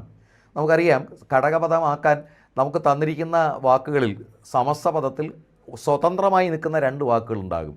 അതിനെ ഉചിതമായ പ്രത്യയമോ ദ്യോതകമോ ചേർത്ത് ബന്ധിപ്പിക്കുമ്പോഴാണ് ഘടകപദമാകുക. ഇപ്പോൾ ഉദാഹരണത്തിന് സ്ഥലകാലങ്ങൾ, അവിടെ ഒറ്റക്ക് നിൽക്കാൻ കഴിയുന്ന രണ്ട് വാക്കുകളുണ്ട്, സ്ഥലം കാലം. അതിനെ ഉചിതമായത് ചേർത്ത് ബന്ധിപ്പിച്ചു, അപ്പോഴാണ് സ്ഥലവും കാലവും. അതുപോലെ ഇപ്പോൾ ഔഷധ മഹിമ, അവിടെ ഒറ്റക്ക് നിൽക്കാൻ കഴിയുന്ന രണ്ട് വാക്കുകളുണ്ട്, ഔഷധം മഹിമ. അതിനെ ഉചിതമായ പ്രത്യയം ചേർത്ത് ബന്ധിപ്പിച്ചപ്പോഴാണ് ഔഷധത്തിൻ്റെ മഹിമ എന്ന് പറയുന്നത്. അതാണ് ഘടകപദങ്ങൾ. മറ്റൊരു ചോദ്യം നോക്കൂ. ഹൃദയതാളം വിഗ്രഹിച്ചെഴുതുക. ഹൃദയത്തിൻ്റെ താളം, ഹൃദ്യമായ താളം, ഹൃദയത്തിലുള്ള താളം, ഹൃദയവും താളവും. ഇവിടെ നോക്കൂ, ഒറ്റക്ക് നിൽക്കാൻ കഴിയുന്ന രണ്ട് വാക്കുകളുണ്ട്, ഹൃദയതാളം. ഏതൊക്കെയാണ്? ഹൃദയം, താളം. ഇനി അതിനെ ബന്ധിപ്പിക്കാൻ ഉചിതമായ ദ്യോതകമോ പ്രത്യയമോ ചേർത്തേ. ഹൃദയത്തിൻ്റെ താളം, ഹൃദയത്തിൻ്റെ താളം. ഓപ്ഷൻ എ ആണ് ശരി. ഹൃദയതാളം, ഹൃദയത്തിൻ്റെ താളം. ഹൃദ്യമായ താളമാണെങ്കിൽ ഹൃദ്യതാളം എന്ന് വരണമായിരുന്നു. ഹൃദയവും താളവും എന്നാണെങ്കിൽ ഹൃദയതാളങ്ങൾ എന്ന് വരണമായിരുന്നു. ഹൃദയത്തിലുള്ള താളമല്ല, ഹൃദയത്തിൻ്റെ താളമാണ് ഹൃദയതാളം. അതിൻ്റെ സമാനമായ ചില വാക്കുകൾ നോക്കൂ. വെണ്ണക്കണ്ണൻ, വെണ്ണപ്രിയനായ കണ്ണൻ. പല്ലവപുടം, പല്ലവത്തിൻ്റെ പുടം. പല്ലവം എന്ന് വെച്ചാൽ തളിര് എന്നൊക്കെയാണ് അർത്ഥം. പല്ലവത്തിൻ്റെ പുടം. ദലമർമരം, ദലങ്ങളുടെ മർമരം. താരാജാലം, താരങ്ങളുടെ ജാലം. ഇവിടെ ജാലത്തിന് കൂട്ടം എന്നാണ് അർത്ഥം. താരം നക്ഷത്രം. ആലോലവായു, ആലോലമായ വായു. സംഗീതധാര, സംഗീതത്തിൻ്റെ ധാര. വെള്ളില വള്ളി, വെള്ളിലകളുടെ വള്ളി. പച്ചിലകൾ, പച്ച നിറത്തിലുള്ള ഇലകൾ. ഇതെല്ലാമാണ് ഘടകപദമാക്കുക. അപ്പോൾ വെണ്ണക്കണ്ണൻ, വെണ്ണപ്രിയനായ കണ്ണൻ. എന്നാൽ രാധാകൃഷ്ണൻ, രാധയോടൊപ്പമുള്ള കൃഷ്ണൻ എന്നാണ്. ബാലകൃഷ്ണൻ, ബാലനായ കൃഷ്ണൻ എന്നാണ്. അപ്പോൾ ദലമർമരം, ദലം എന്ന് വെച്ചാൽ ഇല, മർമരം ശബ്ദം. ദലങ്ങളുടെ മർമരം. സംഗീതധാര, സംഗീതത്തിൻ്റെ ധാര എന്നാണ് വിഗ്രഹിക്കേണ്ടത്. മറ്റു ചില വാക്കുകൾ നോക്കൂ. പൂമ്പൊടി. ഇവിടെയും ഒറ്റക്ക് നിൽക്കാൻ കഴിയുന്ന രണ്ട് വാക്കുകളുണ്ട്, പൂവ്, പൊടി. അപ്പോൾ അതിന് ഉചിതമായ ദ്യോതകമോ പ്രത്യയമോ ചേർത്ത് ബന്ധിപ്പിച്ചാൽ എങ്ങനെ വരും? പൂവിലെ പൊടി, പൂവിലെ പൊടി. പൂവിൻ്റെ പൊടിയല്ല. പൂവിൻ്റെ പൊടി എന്ന് വെച്ചാൽ മറ്റേ എൻ്റെ പേന, എൻ്റെ ബുക്ക് എന്ന് പറയും പോലെ പൂവിനെന്തോ പൊടി ഉണ്ടെന്നായി പോവും. പൂവിൻ്റെ പൊടിയല്ല, പൂവിലെ പൊടിയാണ് പൂമ്പൊടി. പട്ടിലകൾ, പട്ട് പോലുള്ള ഇലകൾ. പവിഴച്ചുണ്ട്, പവിഴം പോലുള്ള ചുണ്ട്. ഭൈമീഗൃഹം, ഭൈമിയുടെ ഗൃഹം. കലാപാരമ്പര്യം, കലയുടെ പാരമ്പര്യം. ലഘുകാവ്യം, ലഘുവായ കാവ്യം. കേരള ചരിത്രം, കേരളത്തിൻ്റെ ചരിത്രം. നിശ്ചല ദൃശ്യം, നിശ്ചലമായ ദൃശ്യം. ഇച്ഛാശക്തി, ഇച്ഛയുടെ ശക്തി. ഇച്ഛ എന്ന് വെച്ചാൽ താല്പര്യം, ആഗ്രഹം, ആഗ്രഹത്തിൻ്റെ ശക്തി. അതാണ് ഇച്ഛയുടെ ശക്തി. ഇങ്ങനെയാണ് ഇത്തരം വാക്കുകൾ വിഗ്രഹിക്കാൻ കഴിയുക. കർത്താവ് എന്ന പദത്തിൻ്റെ എതിർലിംഗമായി വരുന്ന പദം കർത്താവ്. തന്നിരിക്കുന്ന ഓപ്ഷനുകൾ കർത്തൃണി, കരിണി, കർത്തൃ, കർമ്മി. ഇവിടെ കർത്താവ് എന്നതിൻ്റെ ശരിയായ എതിർലിംഗം ഓപ്ഷൻ സി, കർത്തൃ എന്നതാണ്. കർത്തൃ. കർത്തൃണി എന്നത് വികലപ്രയോഗമാണ്. കരിണി എന്ന വാക്കിന് പിടിയാന, പെണ്ണാന, പിടിയാന എന്നാണ്. കർമ്മി എന്ന വാക്കിന് കർമ്മം ചെയ്യുന്നവൻ എന്നാണ് അർത്ഥം. കർത്തൃ എന്നതാണ് കർത്താവിൻ്റെ എതിർലിംഗം. നമുക്ക് ഇതുപോലെ ചില വാക്കുകളുടെ എതിർലിംഗം നോക്കാം. പുല്ലിംഗം, സ്ത്രീലിംഗം. അഭിനേതാവ്, ആ പുല്ലിംഗത്തിൻ്റെ സ്ത്രീലിംഗമാണ് അഭിനേത്രി. അപ്പോൾ തന്നെ നമുക്കൊരു കാര്യത്തിലെത്താം. അഭിനേതാവിൻ്റേത് അഭിനേത്രിയാണെങ്കിൽ നേതാവ് എന്നതിൻ്റേത് നേത്രി. ഇപ്പോൾ രക്ഷാകർത്താവിൻ്റേത് രക്ഷാകർത്തൃ എന്നാണെങ്കിൽ കർത്താവിൻ്റേത് കർത്തൃ. അപ്പോൾ നേതാവിൻ്റേത് നേത്രി, അഭിനേതാവിൻ്റേത് അഭിനേത്രി. കവി എന്ന പുല്ലിംഗത്തിൻ്റെ സ്ത്രീലിംഗം കവയിത്രി എന്നാകുമ്പോൾ ഗൃഹസ്ഥൻ എന്നതിൻ്റേത് ഗൃഹിണി എന്നാണ്. ഗൃഹസ്ഥൻ എന്ന പുല്ലിംഗത്തിന് ഗൃഹി എന്നും പ്രയോഗിക്കാം. ഗൃഹി അത് സ്ത്രീലിംഗമല്ല, പുല്ലിംഗമാണ്. ഗൃഹനാഥൻ, ഗൃഹി, ആ വാക്കിന് ഗൃഹനാഥൻ എന്നാണ് അർത്ഥം, അത് പുല്ലിംഗമാണ്. അതിൻ്റെയും സ്ത്രീലിംഗം ഗൃഹിണി എന്ന് തന്നെയാണ്. ഗൃഹസ്ഥൻ, ഗൃഹത്തിൽ സ്ഥിതി ചെയ്യുന്നവൻ, അതിൻ്റെ സ്ത്രീലിംഗവും ഗൃഹിണിയാണ്. എന്നാൽ ഗ്രഹണി എന്നൊരു വാക്കുണ്ടത് വയറിന് ബാധിക്കുന്ന രോഗത്തിൻ്റെ പേരാണ് ഗ്രഹണി, ഇത് ഗൃഹിണിയാണ്. ശ്രോതാവ്, ശ്രോതത്തിലൂടെ വഹിക്കുന്നവൻ, ശ്രോതം ചെവി, വഹിക്കുക സ്വീകരിക്കുക, ശ്രോതത്തിലൂടെ വഹിക്കുന്നവൻ, ചെവിയിലൂടെ സ്വീകരിക്കുന്നവൻ, കേൾക്കുന്നവൻ എന്നാണ് ആ വാക്കിൻ്റെ അർത്ഥം. അതിൻ്റെ സ്ത്രീലിംഗമാണ് ശ്രോത്രി. ശ്രോതാവ് പുല്ലിംഗം, ശ്രോതത്തിലൂടെ വഹിക്കുന്നവൻ, അതിൻ്റെ സ്ത്രീലിംഗമാണ് ശ്രോത്രി. ഏകാകി അത് പുല്ലിംഗമാണ്, അതിൻ്റെ സ്ത്രീലിംഗം ഏകാകിനി എന്നാണ്. സ്വാമിയുടേത് സ്വാമിനിയും തപസ്വിയുടേത് തപസ്വിനിയുമാകുമ്പോൾ ഏകാകി എന്ന പുല്ലിംഗത്തിൻ്റേത് ഏകാകിനി എന്നാണ് സ്ത്രീലിംഗം. യാചകൻ എന്ന പുല്ലിംഗ ശബ്ദത്തിൻ്റെ സ്ത്രീലിംഗം യാചകി എന്നും സമ്പാദകൻ്റേത് സമ്പാദിക എന്നുമാണ്. മറ്റു ചില വാക്കുകൾ കൂടി നോക്കാം. പ്രസാധകൻ, പ്രസാധനം നടത്തുന്നവനാണ് പ്രസാധകൻ, അതിൻ്റെ സ്ത്രീലിംഗം പ്രസാധിക എന്നാണ്. ദർശകൻ അതായത് കാണാൻ കഴിയുന്നവൻ എന്നതിൻ്റെ സ്ത്രീലിംഗം ദർശക എന്നും ദർശിക എന്നും പ്രയോഗിക്കാറുണ്ട്. ദർശിക, ദർശക ഇത് രണ്ടും സ്വീകാര്യമാണ് ദർശകൻ എന്നതിൻ്റെ സ്ത്രീലിംഗമായി. സാക്ഷി ഇത് പലപ്പോഴും നമ്മൾ ഉഭയലിംഗമായി, അതായത് ആണിനും പെണ്ണിനും കോമണായി ഉഭയലിംഗമായി പ്രയോഗിക്കുമെങ്കിലും സാക്ഷി പുല്ലിംഗമാണ്, അതിൻ്റെ സ്ത്രീലിംഗം സാക്ഷിണി എന്നാണ്. പക്ഷിയുടെ കാര്യം പറയുന്ന പോലെയാണ്. പക്ഷി നമ്മൾ രണ്ടു കൂട്ടർക്ക് ഉപയോഗിക്കുമെങ്കിലും പക്ഷിയുടെ സ്ത്രീലിംഗം പക്ഷിണി എന്നാണ്. അതുപോലെ സാക്ഷിയുടേത് സാക്ഷിണി. കഥ പറയുന്നവനാണ് കാഥികൻ അല്ലെങ്കിൽ കാഥകൻ, രണ്ടും പറയും. കാഥികൻ, കാഥകൻ, അതിൻ്റെ സ്ത്രീലിംഗം കാഥിക എന്നാണ്. ലേഖനം ചെയ്യുന്നവൻ, എഴുതുന്നവനാണ് ലേഖകൻ, അതിൻ്റെ സ്ത്രീലിംഗം ലേഖിക എന്നാണ്. സഖാവ് എന്ന് വെച്ചാൽ സുഹൃത്ത്, സഖി, സഖി എന്നാണ് അതിൻ്റെ സ്ത്രീലിംഗം. സഖി എന്ന സ്ത്രീലിംഗത്തിൻ്റെ പുല്ലിംഗമാണ് സഖാവ്. പലപ്പോഴും നമ്മൾ സഖാവ് എന്ന വാക്ക് റഷ്യൻ, ചൈനീസ് ഭാഷയിലെ വാക്കുകളാണ് തെറ്റിദ്ധരിക്കാറുണ്ട്. അല്ല, സഖാവ് സംസ്കൃത വാക്കാണ്, സുഹൃത്ത് എന്നാണ് അതിൻ്റെ അർത്ഥം. അതിൻ്റെ സ്ത്രീലിംഗമാണ് സഖി. നയിക്കുന്നവനാണ് നേതാവ്, അതിൻ്റെ സ്ത്രീലിംഗമാണ് നേത്രി. നേരത്തെ നമ്മൾ കണ്ടു അഭിനേതാവ്, അഭിനേത്രി, അപ്പം നേതാവ്, നേത്രി. വിദ്വാൻ എന്ന പുല്ലിംഗത്തിൻ്റെ സ്ത്രീലിംഗം വിദുഷി എന്നാണ്, വിദുഷി. നോക്കൂ മറ്റു ചില വാക്കുകൾ. നമ്പ്യാർ എന്ന പുല്ലിംഗ പദത്തിൻ്റെ സ്ത്രീലിംഗം നങ്ങ്യാർ എന്നാകുമ്പോൾ ഭിക്ഷു എന്നതിൻ്റേത് ഭിക്ഷുക്കി എന്നും അപൂർവം സന്ദർഭങ്ങളിൽ ഭിക്ഷുണി എന്നും പറയാറുണ്ട്. പക്ഷേ 100% ശരിയായിട്ടുള്ളത് ഭിക്ഷുകിയാണ്. കർത്താവ് അതിൻ്റെ സ്ത്രീലിംഗമാണ് കർത്തൃ, കർമ്മം ചെയ്യുന്നവനാണ് കർത്താവ്, അതിൻ്റെ സ്ത്രീലിംഗം കർത്തൃ. തമ്പി അതിൻ്റെ അർത്ഥം സഹോദരൻ എന്നാണ്, അതിൻ്റെ സ്ത്രീലിംഗം തങ്കച്ചി. തങ്ക എന്നും തങ്കച്ചി എന്നും പറയും. തങ്ക അതാണ് നല്ല തങ്ക, മറ്റേ നമ്മൾ നാടകമൊക്കെ പഠിച്ചിട്ടുള്ളത്. അപ്പോൾ തമ്പി എന്ന പുല്ലിംഗത്തിൻ്റെ സ്ത്രീലിംഗം തങ്കച്ചി എന്നും അവൻ എന്നതിൻ്റേത് അവൾ എന്നുമാണ്. അടുത്ത് ഒരു ചോദ്യത്തിലേക്ക് കിടക്കാം.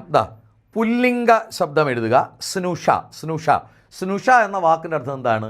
മകൻ്റെ ഭാര്യ, മരുമകൾ, അതാണ് സ്നുഷ. അതിൻ്റെ പുല്ലിംഗം എഴുതാനാണ് തന്നിരിക്കുന്നത്. സ്നുഷൻ, ജാമാതാവ്, ദൗഹിത്രൻ, ഭാഗിനേയൻ. ഇതിൻ്റെ ശരി ഉത്തരം ഓപ്ഷൻ ബി ആണ്, ജാമാതാവ്. മകളുടെ ഭർത്താവ്, മരുമകൻ എന്നർത്ഥം വരുന്ന വാക്കാണത്. പെട്ടെന്ന് ജാമാതാവ് എന്ന് കേൾക്കുമ്പോൾ നമുക്കൊരു സ്ത്രീലിംഗ ശബ്ദമായി തോന്നാം. അല്ല, ജാമാത എന്ന് മതി. ജാമാത അതിനെ നമ്മൾ മലയാളീകരിച്ചപ്പോഴാണ് ജാമാതാവായത്, മറ്റേ അശ്വത്ഥാമാവാകുന്നത് പോലെ. അപ്പം ജാമാത അതാണ് സംസ്കൃതം, മലയാളത്തിലാക്കിയപ്പോൾ ജാമാതാവ്, മകളുടെ ഭർത്താവ് എന്നാണ്. സ്നുഷ മകൻ്റെ ഭാര്യ.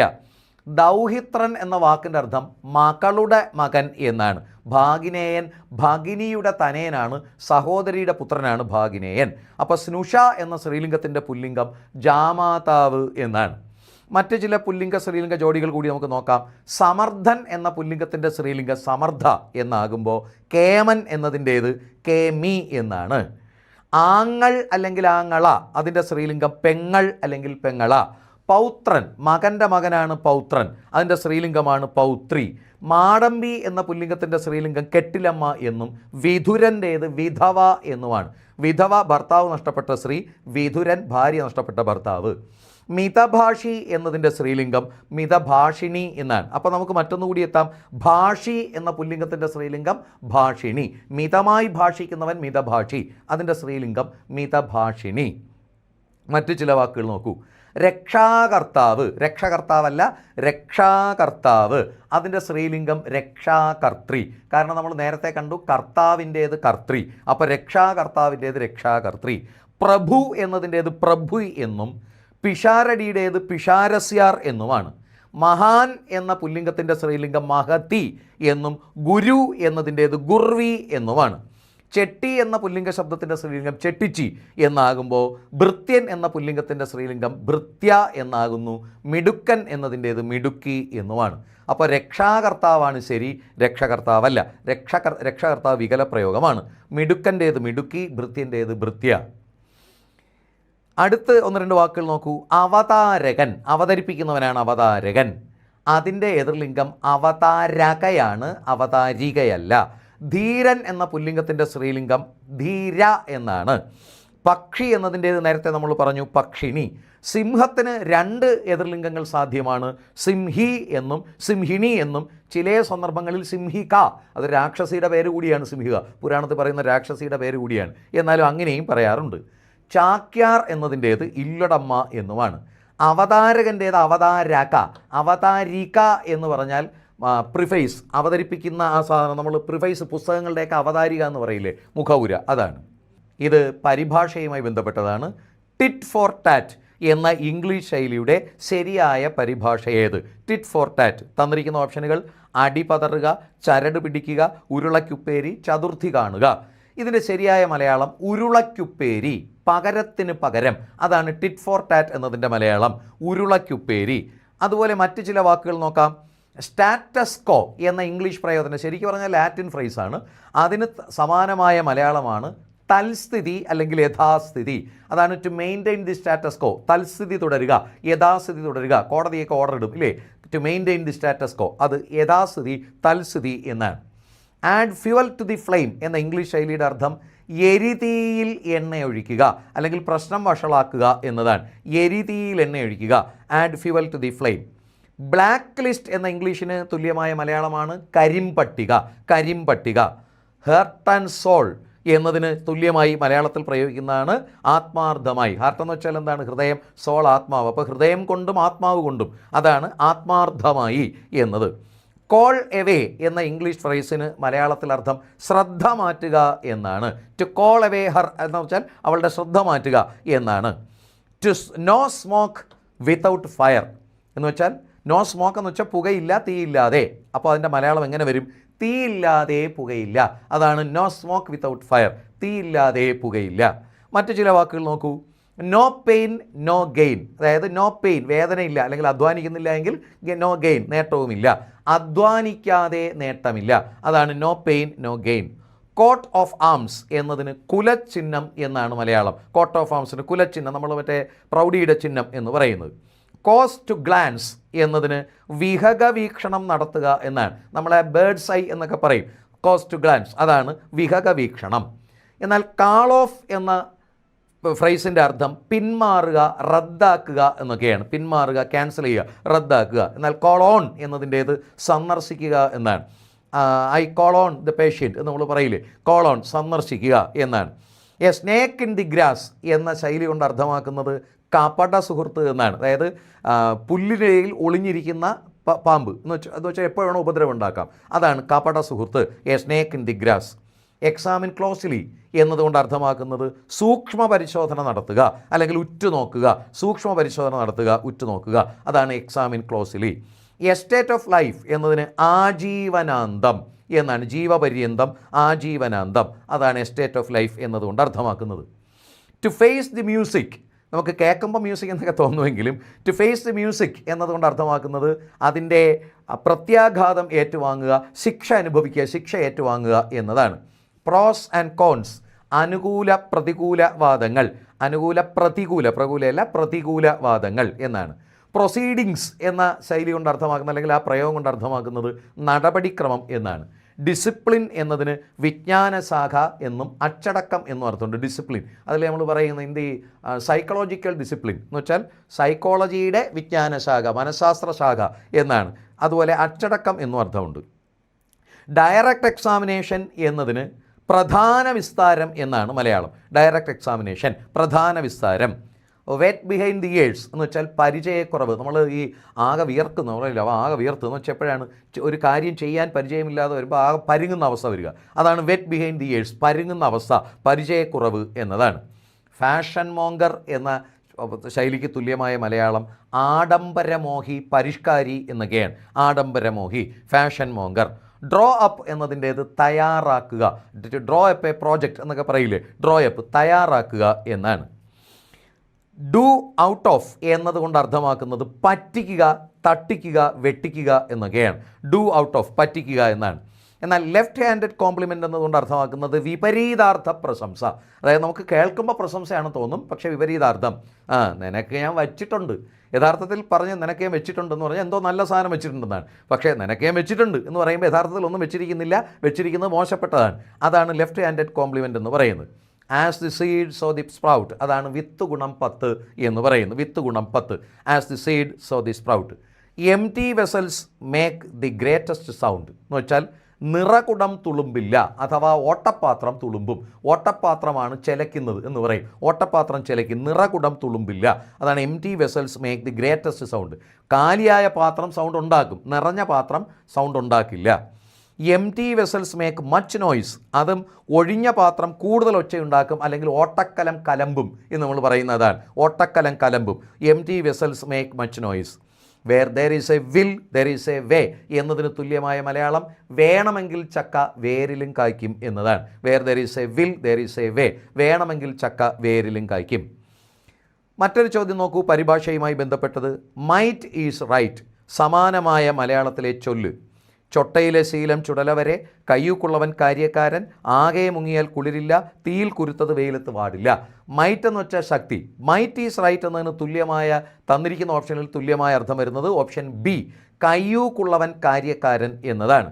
കയ്യൂക്കുള്ളവൻ കാര്യക്കാരൻ. മറ്റു ചിലത് നോക്കൂ. സ്പിൽ ദി ബീൻസ് എന്ന് വെച്ചാൽ രഹസ്യം പുറത്തറിയിക്കുക എന്നാണ്. Spill the beans. Two and fro, അങ്ങോട്ടും ഇങ്ങോട്ടും. നമ്മൾ പറയില്ലേ അതിൻ്റെ charge two and fro rate എന്നൊക്കെ പറയും. അങ്ങോട്ടും ഇങ്ങോട്ടും. ദെയർ ആൻഡ് ദെൻ, ഉടൻ തന്നെ.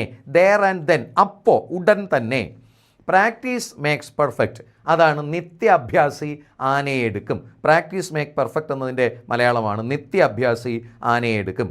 Pride goes before a fall, അതാണ് അഹങ്കാരം ആപത്താണ്. ബിഫോർ എ ഫാൾ, ഒരു വീഴ്ച സംഭവിക്കുന്നതിന് മുന്നേ പ്രൈഡ്, അതായത് അഹങ്കാരം ആപത്താണ്. റെനൗൺസ് ദി വേൾഡ് എന്ന് വെച്ചാൽ ലൗകിക ജീവിതം പരിത്യജിക്കുക. റിനൗൺസ് ദി വേൾഡ്, ഈ ഇഹലോകവാസം വെടിയുക അഥവാ ലൗകിക ജീവിതം പരിത്യജിക്കുക എന്നൊക്കെയാണ്. ഇവിടെ ഒരു ചെറിയ അർത്ഥവ്യത്യാസമുള്ള ഇഹലോകവാസം വെടിയുക എന്ന് വെച്ചാൽ മരിച്ചു പോകുക എന്നുണ്ട്. പക്ഷേ റിനൗൺസ് ദി വേൾഡ് എന്ന് പറഞ്ഞാൽ സന്യാസ ജീവിതം സ്വീകരിക്കുക, അല്ലെങ്കിൽ ഈ ഭൗതികമായ ജീവിത സൗകര്യങ്ങൾ ഉപേക്ഷിക്കുക എന്നാണ് അതിൻ്റെ അർത്ഥം. നോക്കൂ, റിമെയിൻ അറ്റ് ലാർജ് എന്നതുകൊണ്ട് അർത്ഥമാക്കുന്നത് പിടികൊടുക്കാതിരിക്കുക എന്നാണ്. റിമെയിൻ അറ്റ് ലാർജ്, പിടികൊടുക്കാതിരിക്കുക, അതായത് വലുതായി തന്നെ തുടരുക, പിടിച്ചാൽ എത്തുന്നില്ല. Remain at large. Red entry എന്നതുകൊണ്ട് അർത്ഥമാക്കുന്നത് പ്രശംസാക്കുറിപ്പ് എന്നാണ്. Red entry. A white elephant, നമ്മൾ വെള്ളാന എന്നതുകൊണ്ട് ഉദ്ദേശിക്കുന്നത് പ്രയോജനശൂന്യവും പാഴ്ചെലവും. നമ്മൾ ചില സർക്കാർ സ്ഥാപനങ്ങളെയൊക്കെ വെള്ളാനകൾ എന്ന് പറയും. അതാണ് വൈറ്റ് എലിഫൻറ്റ്, ഉപയോഗമില്ലാത്തതും അധിക ചെലവ് വരുത്തുന്നതും. നോ ഗെയിൻസ് വിത്തൗട്ട് പെയിൻസ്, കൈ അനങ്ങാതെ വായനങ്ങില്ല, അധ്വാനിക്കാതെ നേട്ടമില്ല. ലീപ്സ് ആൻഡ് ബൗൺസ് എന്നതുകൊണ്ട് ഉദ്ദേശിക്കുന്നത് വളരെ പെട്ടെന്ന് എന്നാണ്, ധൃതഗതിയിൽ. അതാണ് leaps and bounds. Walls have ears, വാളെന്ന് വെച്ചാൽ എന്താ, ഭിത്തി, ഇയർ ചെവി. ഭിത്തിക്ക് പോലും ചെവിയുണ്ട് എന്ന് വെച്ചാൽ അരമന രഹസ്യം അങ്ങാടിപ്പാട്ട്. അരമന എന്ന് വെച്ചാൽ കൊട്ടാരത്തിലെ, അപ്പോൾ കൊട്ടാരം വളരെ സേഫായ സ്ഥലമാണ്, പക്ഷേ അവിടുത്തെ രഹസ്യം പോലും അങ്ങാടിയിലെത്തി. അതാണ് വാൾസ് ഹാവ് ഇയേഴ്സ്. നമ്മൾ പറയും ചുവരുകൾക്ക് പോലും ചെവിയുണ്ട് എന്ന് പറയുന്നത്. നോക്കൂ, slow and steady wins race, അതുകൊണ്ട് അർത്ഥമാക്കുന്നത് പയ്യെ തിന്നാൽ പനയും തിന്നാം എന്നാണ്. കീപ്പ് ഓൺസ് വേർഡ് എന്ന് വെച്ചാൽ വാക്ക് പാലിക്കുക. ബൈഹാർട്ടാക്കുക എന്ന് വെച്ചാൽ കാണാപ്പാഠം പഠിക്കുക. ബട്ട് ആൻഡ് ബെൻ, അകത്തും പുറത്തും എന്നാണ് അത് അർത്ഥമാക്കുന്നത്. But and Ben. A birds eye view, അതാണ് നേരത്തെ നമ്മൾ കണ്ട വിഹഗ വീക്ഷണം. A birds eye view. A hot potato എന്നുകൊണ്ട് അർത്ഥമാക്കുന്നത് സങ്കീർണമായ പ്രശ്നം. അതായത് ഈ പുഴുങ്ങി നല്ല ചൂടുള്ള ഉരുളക്കിഴങ്ങ് എടുത്ത് വായിക്കാത്തിട്ടാൽ എന്ത് ചെയ്യും, അങ്ങോട്ട് തുപ്പാനും വയ്യ ഇറക്കാനും വയ്യ, നമ്മൾ ആക്കിയെങ്കിൽ കപ്പയൊക്കെ പുഴുങ്ങി ചൂടത്തിട്ട് അത് തന്നെയാണ് എ ഹോട്ട് പൊട്ടറ്റോ, സങ്കീർണമായ പ്രശ്നം. ഒന്നും ചെയ്യാൻ പറ്റുന്നില്ല, ചൂടായാണ്, മുറിക്കാനും പറ്റുന്നില്ല, കഴിക്കാനും പറ്റുന്നില്ല, ഒന്നും ചെയ്യാൻ പറ്റുന്നില്ല. ഗോദിയൻ നോട്ട് എന്നുകൊണ്ട് ഉദ്ദേശിക്കുന്നത് ഊരാക്കുടുക്ക്, അതായത് അഴിക്കാൻ കഴിയാത്ത പ്രശ്നം, പരിഹരിക്കാനാവാത്ത പ്രശ്നം. ഊരാക്കുടുക്ക് നമ്മൾ ഏടാകൂടം എന്നൊക്കെ പറയും, അതാണ് ഗോദിയൻ നോട്ട്. ചേട്ടൻ പര്യായ പദമേത്? തന്നിരിക്കുന്ന ഓപ്ഷനുകൾ അഗ്രജൻ, കനിഷ്ഠൻ, സഹജൻ, അർഭകൻ. ചേട്ടൻ എന്നതിന് ഈ തന്നിരിക്കുന്നതിലെ പര്യായം അഗ്രജൻ, അഗ്രത്തിൽ ജനിച്ചവൻ. അഗ്രം എന്ന് വെച്ചാൽ അറ്റം, ആദ്യം ജനിച്ചവൻ, അഗ്രജൻ എന്നാണ്. അതിൻ്റെ വിപരീതമാണ് അവരജൻ. അവരെന്ന് വെച്ചാൽ ഈ കാലിൻ്റെ കീഴ്ഭാഗത്തെയാണ് അവരം എന്ന് പറയുക, അവസാനം കീഴിൽ ജനിച്ചവൻ. അഗ്രജൻ ആദ്യം ജനിച്ചവൻ. അപ്പോൾ ചേട്ടൻ എന്നതിൻ്റെ പര്യായം അഗ്രജൻ എന്ന ഓപ്ഷൻ എ ആണ്. കനിഷ്ഠൻ എന്ന വാക്കിന് അനുജൻ എന്നും സഹജൻ എന്ന വാക്കിന് കൂടെ ജനിച്ചവനെന്നും അർഭകൻ എന്ന വാക്കിന് കുട്ടി എന്നുമാണ് അർത്ഥം. നമുക്ക് ചില വാക്കുകളുടെ പര്യായങ്ങൾ നോക്കാം. ഇവിടെ നോക്കൂ, ചേട്ടൻ അതിൻ്റെ പര്യായങ്ങളാണ് അഗ്രജൻ, ജ്യേഷ്ഠൻ, പൂർവജൻ, അഗ്രിമൻ. അനുജൻ എന്നർത്ഥം വരുന്ന വാക്കുകളാണ് കനിഷ്ഠൻ, കനീയാൻ, അവരജൻ, അനുജന്മാവ്. അതെല്ലാം അനുജൻ എന്നർത്ഥം വരുന്നതാണ്. അമ്മ എന്നർത്ഥം വരുന്ന വാക്കുകളാണ് അമ്പ, തായ അല്ലെങ്കിൽ തായ്, മാതാവ്, ജനനി, ജനയിത്രി, ജനിത്രി, സവിത്രി, പ്രസു, വസുധ, വസുന്ധര. വസുന്ധരയ്ക്ക് ഭൂമി എന്നും അർത്ഥമുണ്ട്, അമ്മ എന്നും അർത്ഥമുണ്ട്. അപ്പോൾ ഇതെല്ലാം അമ്മ എന്നർത്ഥം വരുന്നതാണ്. എന്നാൽ അച്ഛൻ എന്നർത്ഥം വരുന്ന വാക്കുകളാണ് പിതാവ്, ജനകൻ, ജനിതാവ്, ജന്മദാതാവ്, താതൻ തുടങ്ങിയവ അച്ഛൻ എന്നർത്ഥം വരുന്നതാണ്. മറ്റ് ബന്ധങ്ങളുടെ പര്യായങ്ങൾ നമുക്കൊന്ന് നോക്കാം. മകൻ എന്നർത്ഥം വരുന്നത് പുത്രൻ, സുതൻ, തനയൻ, ആത്മജൻ.